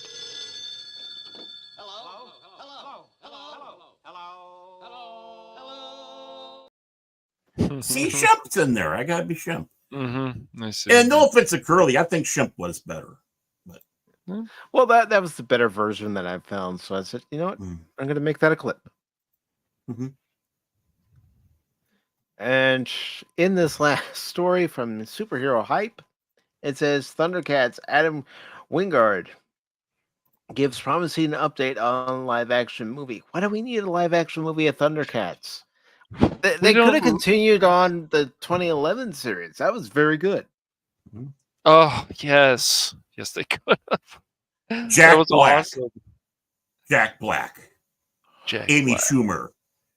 And Phoebe Waller-Bridge in Thundercats, the movie. Oh, no. Directed by J.J. Abrams. Baron? No, sorry, Baron, Kevin Smith. Baron.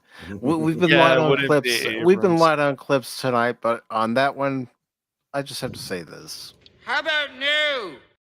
See, that's why I did that. We were short on clips. Oh yeah, and a special appearance by Alec Baldwin. Like I would say this to people. Wait, a special appearance by Alec Baldwin. Huh? Oh no! I'm trying to make up for the clips. The hell you say?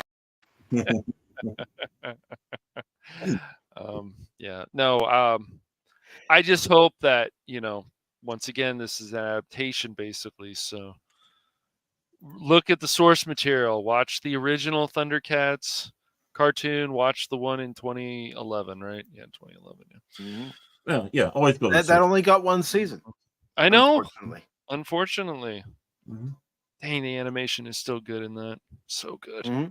I bought the Blu-ray when it came out. That's how good the series was, in my opinion. It was really good. They took it and just even made it more like it was.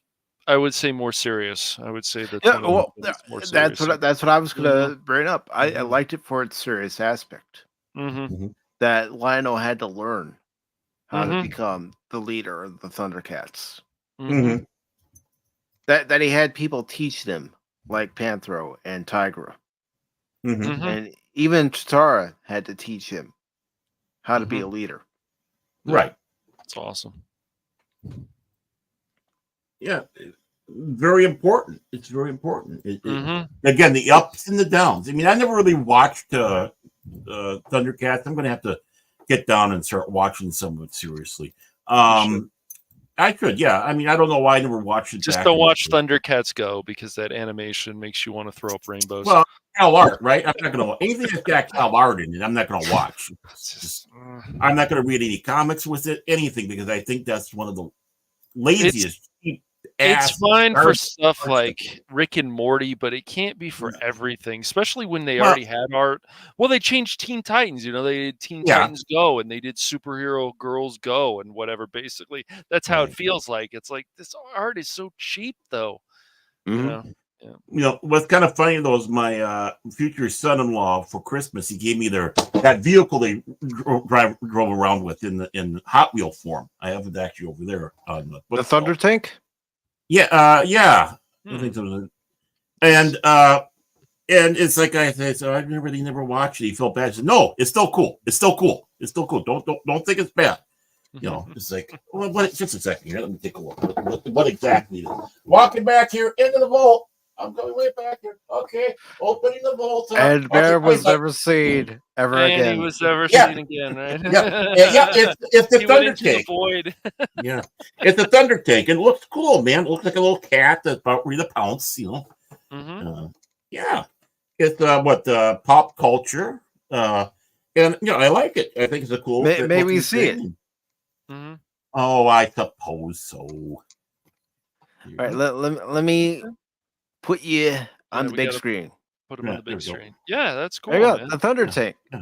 Yeah, trying to hit it so that's a little clear as possible, but it's for their pop culture collection. There you go. Mhm. And it's like, oh, that's cool. Yeah, the Thunder Tank, and go Yep, that way with that it. is cool, And dude. you know, I'll probably leave it in the packaging. And, I Yeah, don't know, I maybe mean, why hang it on the not? wall, whatever. Mhm. I'll have a little girl. And yeah, that's yeah, I got that, and I meant to tell you guys about that before, but I forgot. Keep forgetting. Well, you know what, I kicked myself for not picking up because I seen them one time when we had a Kmart in our area. Mhm. They had the Enterprise. Hot Wheel actually released the Enterprise. Oh. There was a Bird of Prey that they also Mhm. released. There might have been Nice. other ships too, but that's specifically what I saw the day I Mhm. went in there, and I kicked myself for not picking them up. Yeah, I got the Enterprise, the motion picture one, and then and then they had the Reliant. I got the Reliant, but I didn't get any of the other ones. But yeah, I picked those up at least. I know they had the original Enterprise. I never saw it, so I never got it. Or I would have. But yeah, they were in that nice big box and all that. Oh yeah. Yep. But I did take them out. I kept the box. They're still packed away somewhere. I haven't seen them. Makes me sad because I like going whoosh, whoosh, whoosh with them. Recreating the Matar Nebula battle. I'm gonna get your con. Cat. Well, when I was in high school, I wrote Star Trek fan fiction. Yep. We all And did.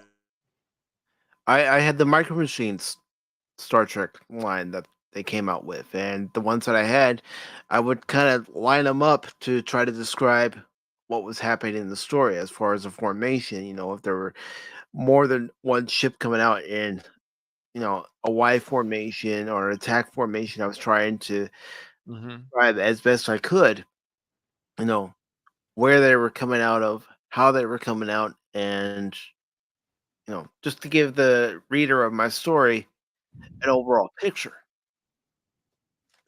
of what this was up against.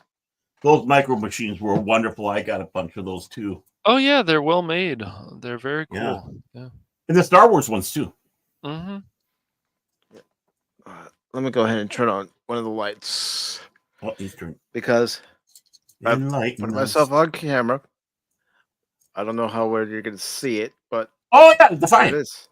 Yep. And one of the other ones I have close to me. Oh yeah. Is that the one where is that the one where the saucer separates? I had that one, but unfortunately I lost the nacelles because on that one, the nacelles weren't actually glued to it. They just would slip off. So yeah. Really? That happened. Oh, I got okay. Mine doesn't do that. Let me see. Where is that? I don't know where I got those right now. are my. No, that's not it. I have them somewhere around here. I don't know where they are. Oh, I do a good job putting stuff away. I don't know where I put it. Oh well, but yeah, I have my whole collection. And yeah, I also had the Clean on Bird of Prey, not the one where the wings were stationary, but the Oh. wings actually went up and down. Okay, you beat me on that one. I never had that one. I knew someone who had the Excelsior when it first came out. The Excelsior had the NX on it. And it's like, oh, I wish I could get that. I almost stole it from him over the head and run away. Yes, Jace. And yes, Jace, we are getting a Thundercats live action. Why? Because yes, why not in Hollywood's mind? I didn't ask for it. I don't want to see the live action Thundercats movie. Going to make them money. I don't know. Yeah. I don't think it's necessary. I don't know. And isn't it like, do you think it's that much of a draw to bring people in? I don't know. I mean, I'm not being snarky about that. I know you're not. I don't think it would do enough to warrant a theatrical release. Yeah. Maybe if it was, direct to HBO Max or another streaming service, it might do well enough there, but not for a full theatrical release. Yeah, I don't know. I mean, what are they going to do? A lot of crappy CGI? Are we actually going to see good makeup? I mean, it's just like these are important things, and I don't know. Remember the makeup in Cats? Yeah, that's what they're going to do. Oh, God. Except they're going to keep the buttholes. That was bad, dude. They look like a bunch of furries in that Cats. My mom and sister went and saw that, and the only thing they liked about it was the music from the musical, because I've seen the musical itself many of times. And, yeah. But the movie itself, they said they saw it and they don't need to see it again. Too many CGI buttholes on the cats. They just look like a bunch of furries, and yeah, I know. It looked disturbing. It looked disturbing. It looked creepy, in my opinion. Yes, it did. Yes. I mean, if you're gonna do that, just make it animated then. Yeah. Honestly. So this article about the live action Thundercats movie is by Andre Joseph. It was posted on the 25th.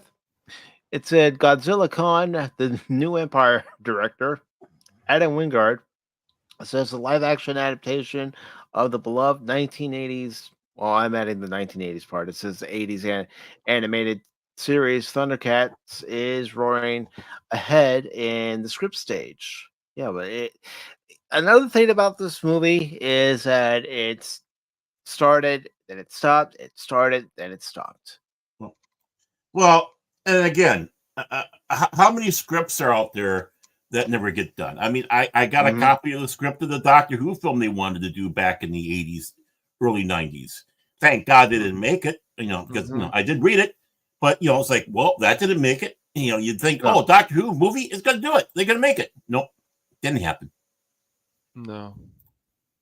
They could have tried it if they wanted to, but sometimes they have the scripts, but they just don't do it. There was a Halo script too of a movie.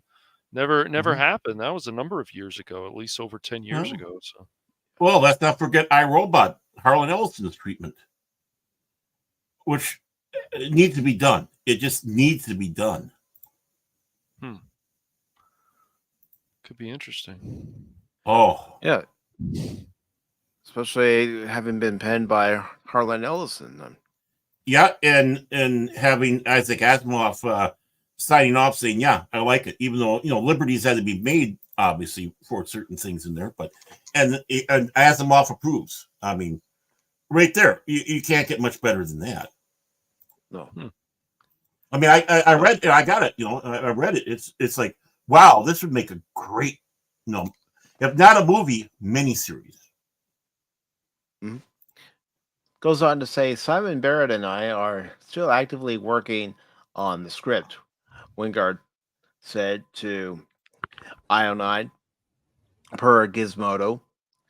We finished our last draft basically right when I was going into production on this movie, and we just had to put everything on hold. But right now we're actively working on it again. So whether that means that's the next thing I do or not, I'm not sure. But it's definitely one of the top priorities I have right now in terms of working on a script. And of course, we're going to find out how he was hired to direct Thundercats. How was he? Wingard, yeah, Wingard was announced as the Thundercats director in 2021 before the release of Godzilla vs. Kong.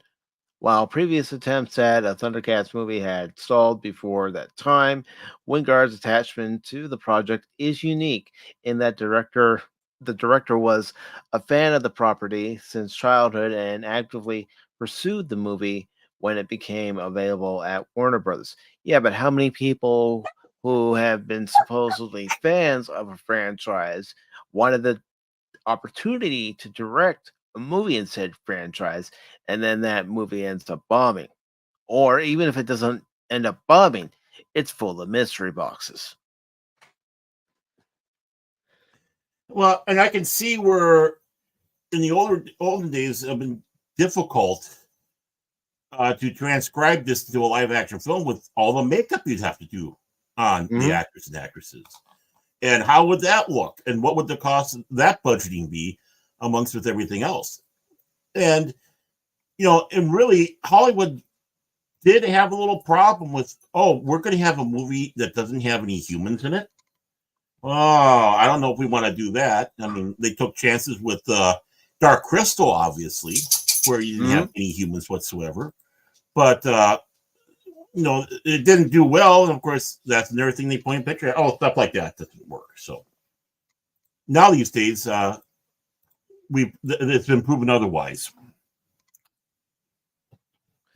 It says here, I heard there was a Thundercats script out there, and it happened to be set up with some of my producers on Death Note. Wingard said to Deadline in 2021, I asked them, I want to rewrite this script with my friend Simon Barrett. This is a huge passion thing for me.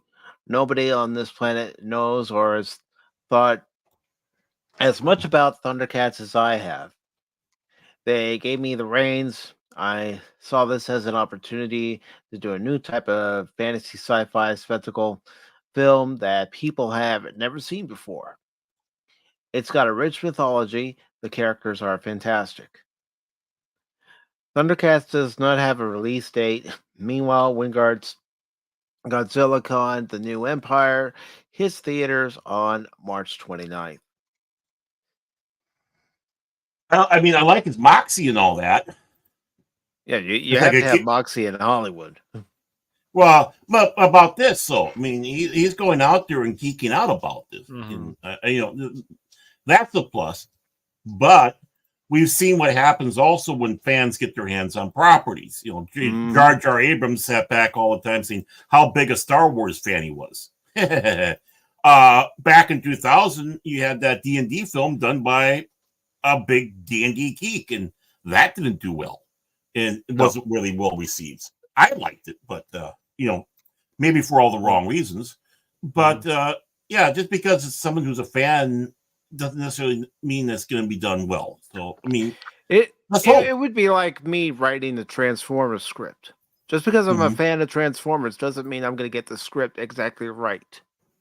Right. Yeah, but at least you would do a lot of research on the source material, so that would help. Of course I would. I wouldn't be so arrogant to say, oh, I know everything there is to know about the Transformers. I don't. Even if I were to write a Star Trek movie, I would still go back and do my research. Of course. What I think it might have been in my memory, go back and look to see what it actually was. Well, yeah. I mean, try to take the best elements of Star Trek, try to take the best elements of Transformers, whatever franchise it was, try to take its best elements and implement them into the movie. It's like what Harv Bennett and Nicholas Myers. I almost had his name slip my mind, but Nicholas Myers, what they did for The Wrath of Khan, they went back and watched all 79 episodes of the original series. And out of all of that, they picked Space Seed as the story to continue. I mean, to be honest, not what I would have picked, but hey, it worked. Mm-hmm. Big time. Yeah. And you know, and let's face it, these guys weren't fans of Star Trek either, so they needed to get up on it. So, you know, whether a person's a fan or not, I don't care. It's whether you respect the property enough. And Right. Exactly. they obviously, you know, some of these people do. Not like Kevin Smith when he's going out there right away saying, I don't like He-Man. Bah. It's like, oh boy, we feel secure. You know? Mm-hmm. Yeah.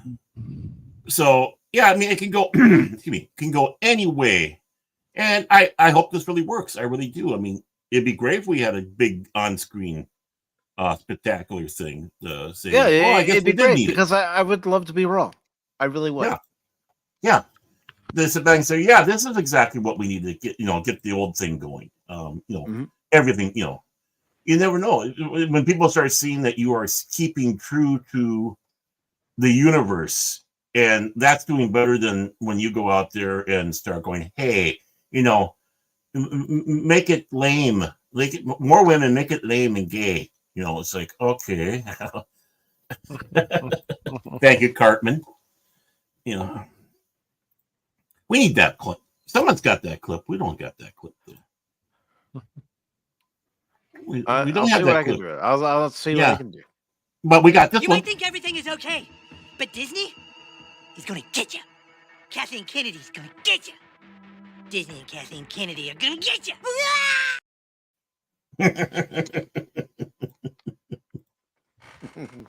A perfect example that we can make fun of ourselves too. I mean,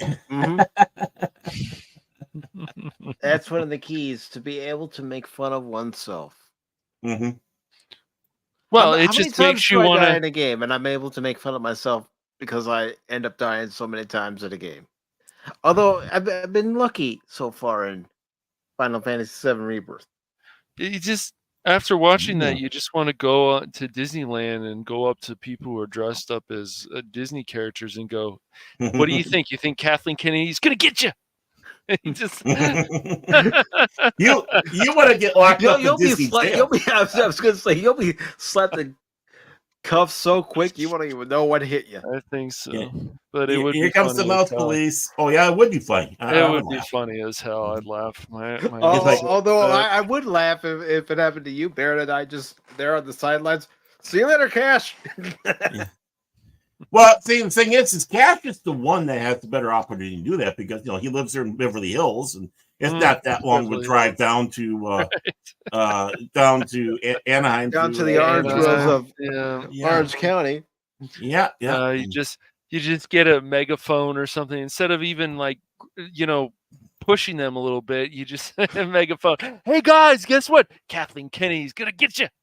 Yeah, I can see that. You're driving around in the parking lot doing that.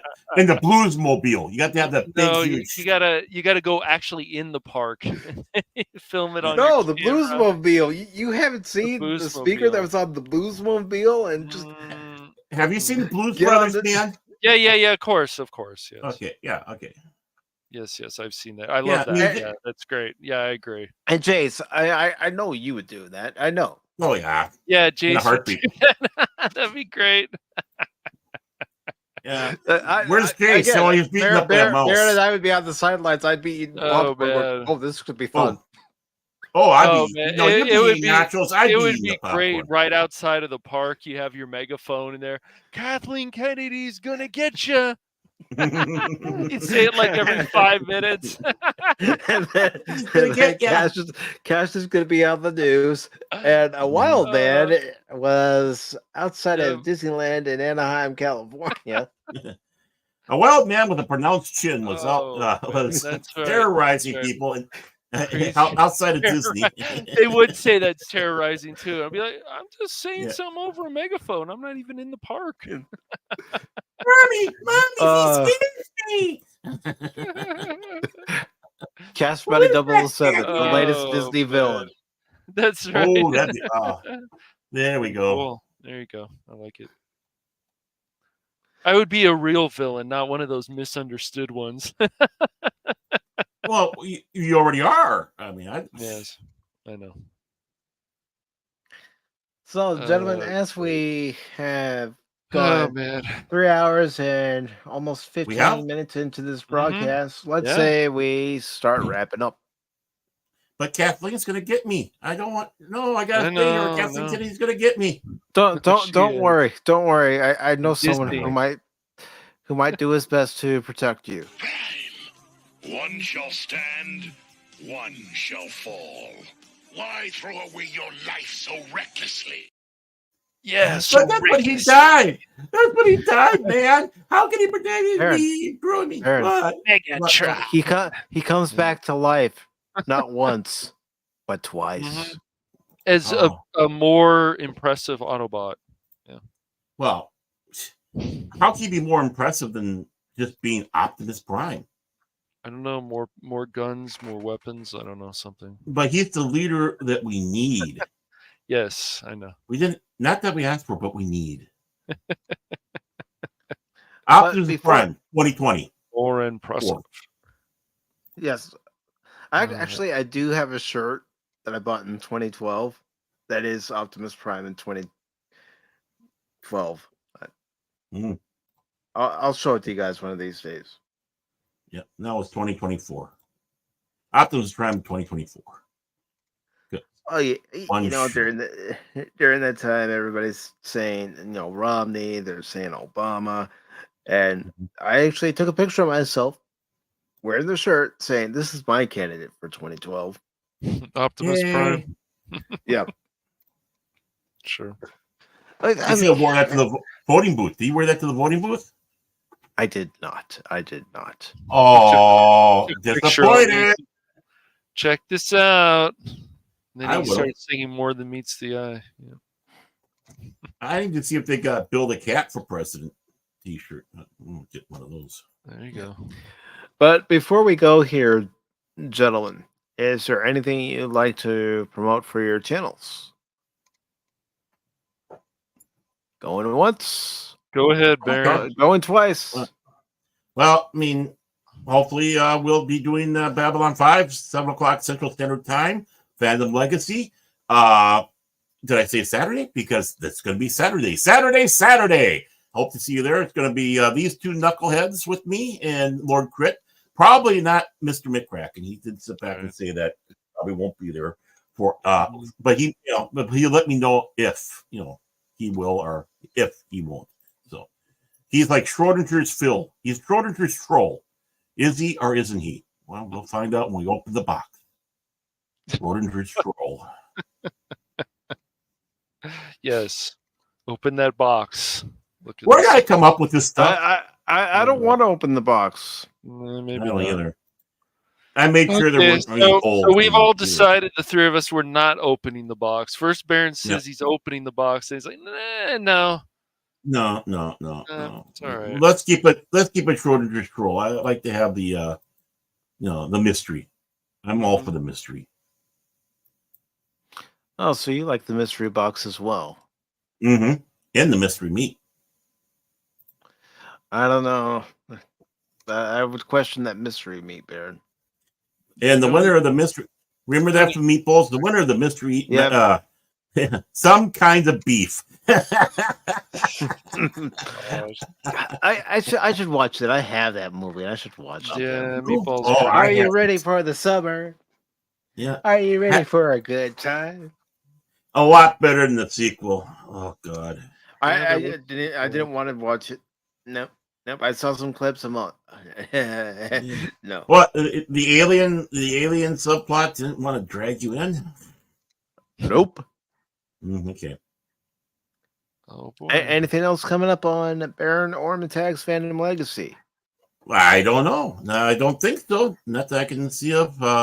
Hopefully, I'll start doing some of my videos again here, and we'll Hope so. see where we go with that. Yeah.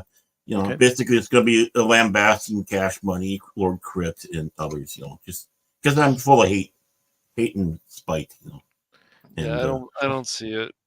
I'm going to do 5 minutes of Kathleen Kennedy's going to get you. Going to tell everybody that the chemicals in the water are turning the freaking Gorn gay. Well, I mean, if they are, that's a problem. So. Oh, I'm sorry. There's I didn't do that nothing right. you can do about it, Baron. Sorry, I didn't do it right. There we go. It's turning to Gordon Kennedy.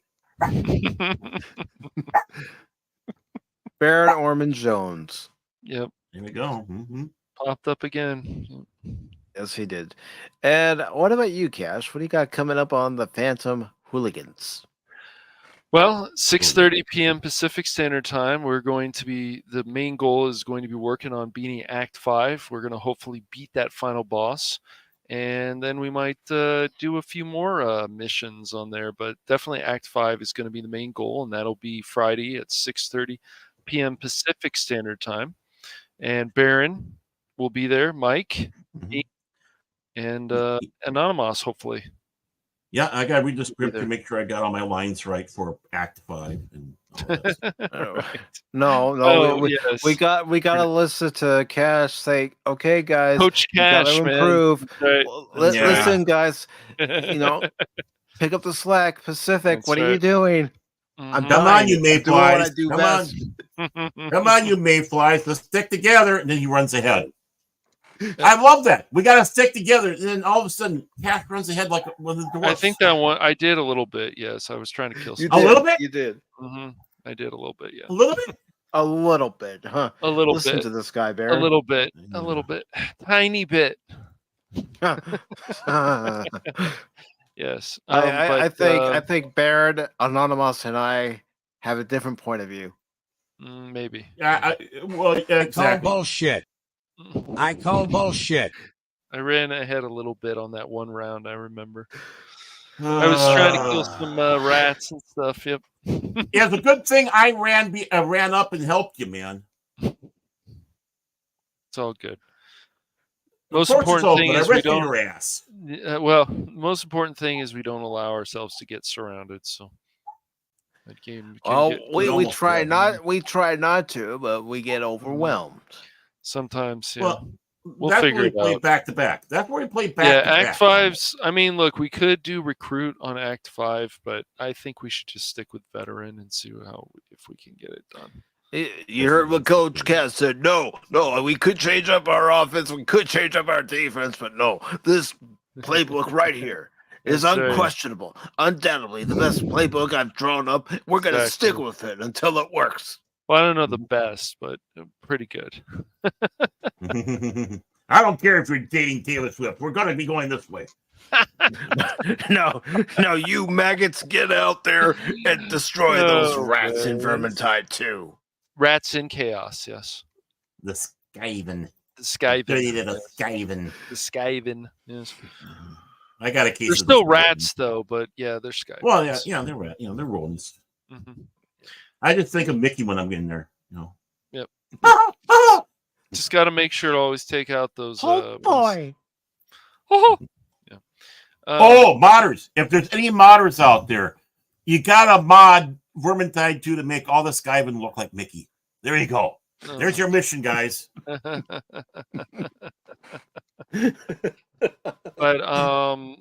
what's I also started something. I really do. I think so. Go on, What go also on, is go going on is I'm doing some recording testing things. I've also been testing stuff of Persona 5 Royal. And that will be started soon. It might even be this week. I'm just testing stuff to make sure things are going on, what questions I have to answer and different stuff. Because as I will tell you guys all the time, if you're streaming, it's good to test stuff offline because you want things a certain way. Hey, Dad Man Walking. Yes, welcome to Dad Man Walking over on YouTube. Good to see you, brother. Howdy. How you doing? And of course, he's also going to be working on an algorithm to be more human-like. So hopefully, when we go along here, there'll be a much more natural flow of I promise Cash Money AI. Yes, I promise I will not be Agent Smith and terrorize Baron. I promised. So, yeah. He lies. I know. Lies like a rug. Lies like a rug. But really, we've been enjoying these Friday night multiplayers, and I'm definitely going to keep streaming on X or Twix and YouTube. Mm-hmm. It's pretty cool. I like it. Yeah. Yep. And I will see Jace tomorrow, of course, on 540. Yes, we'll be doing some other shenanigans over there. So yeah. Oh, you mean the quarter pop talk show? Yeah, the quarter pop talk, right? According to Phil McCracken. According to Phil, Yeah, yes. According to Phil. Well, he is the king of legend, or was. I am now. He can't handle it. He can't handle it. His hit him. I love it. And anything else, Cash? No, that's pretty much it. There'll be a live stream There'll be a gaming stream that'll be live soon, and then that'll probably be Persona 5 Royal, and then just those videos will be out soon. Look for those, and then on the backup channel of Rumble, Cash Money Madness, all one word. I will be doing some stuff over there here and there. So yeah. That's just a backup channel in case, because some of us have backup channels because we don't know what's going to happen with YouTube. We never know. You never know what's going to happen with any of these streaming platforms. No, that's not just true. YouTube. That's true. That is true. You should have called it the Mighty Chin.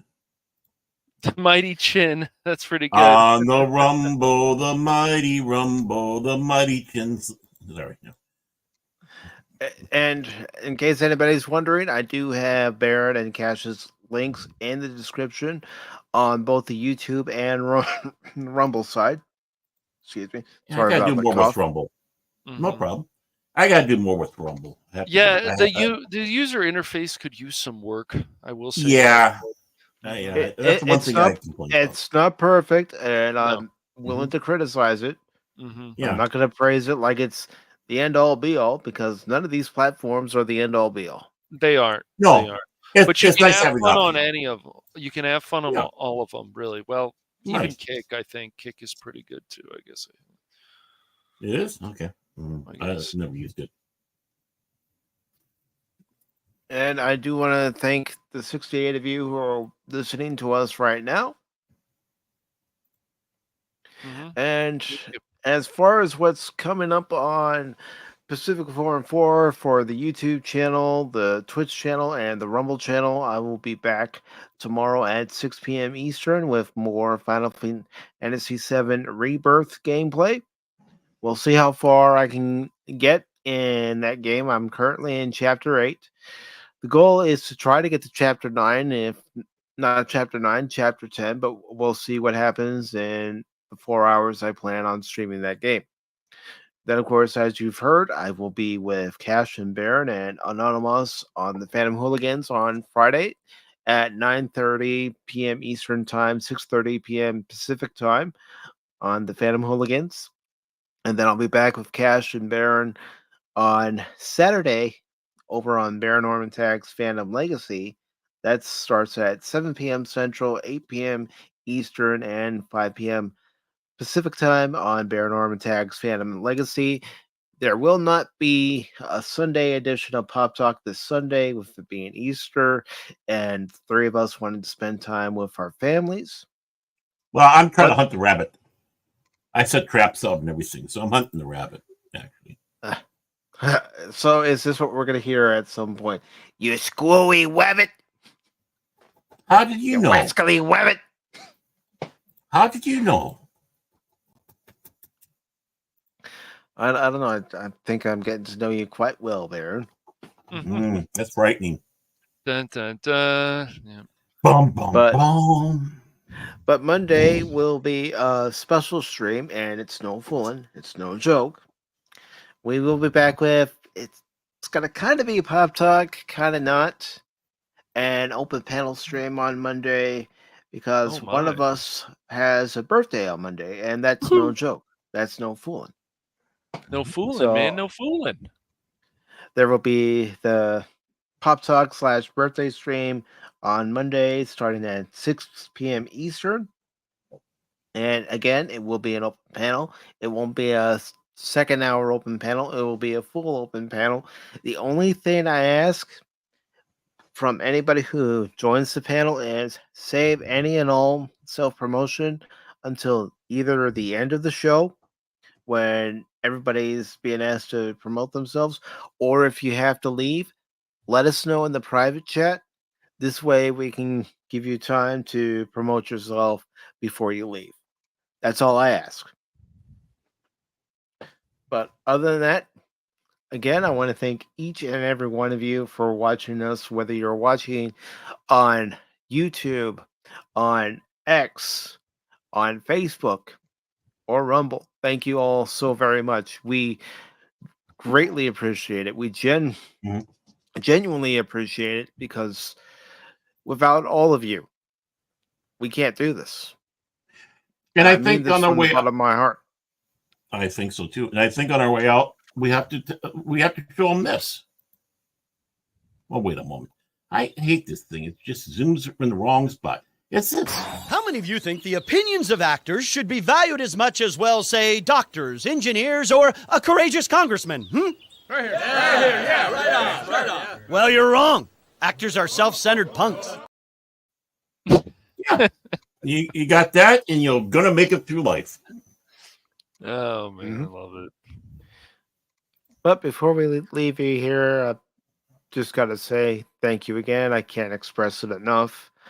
You know, to have 60 people listening to your thoughts, you know, I never thought I'd experience it. Never did. And not just thank our you. thoughts, our passions. Yeah, I mean, something that's deep into all of our hearts here, you know.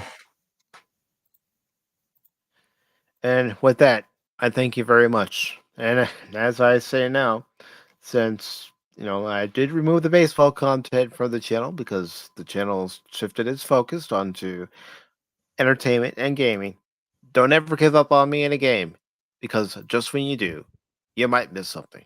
Thank you all very much, and have a wonderful evening, a wonderful morning. Some of you are actually in the future.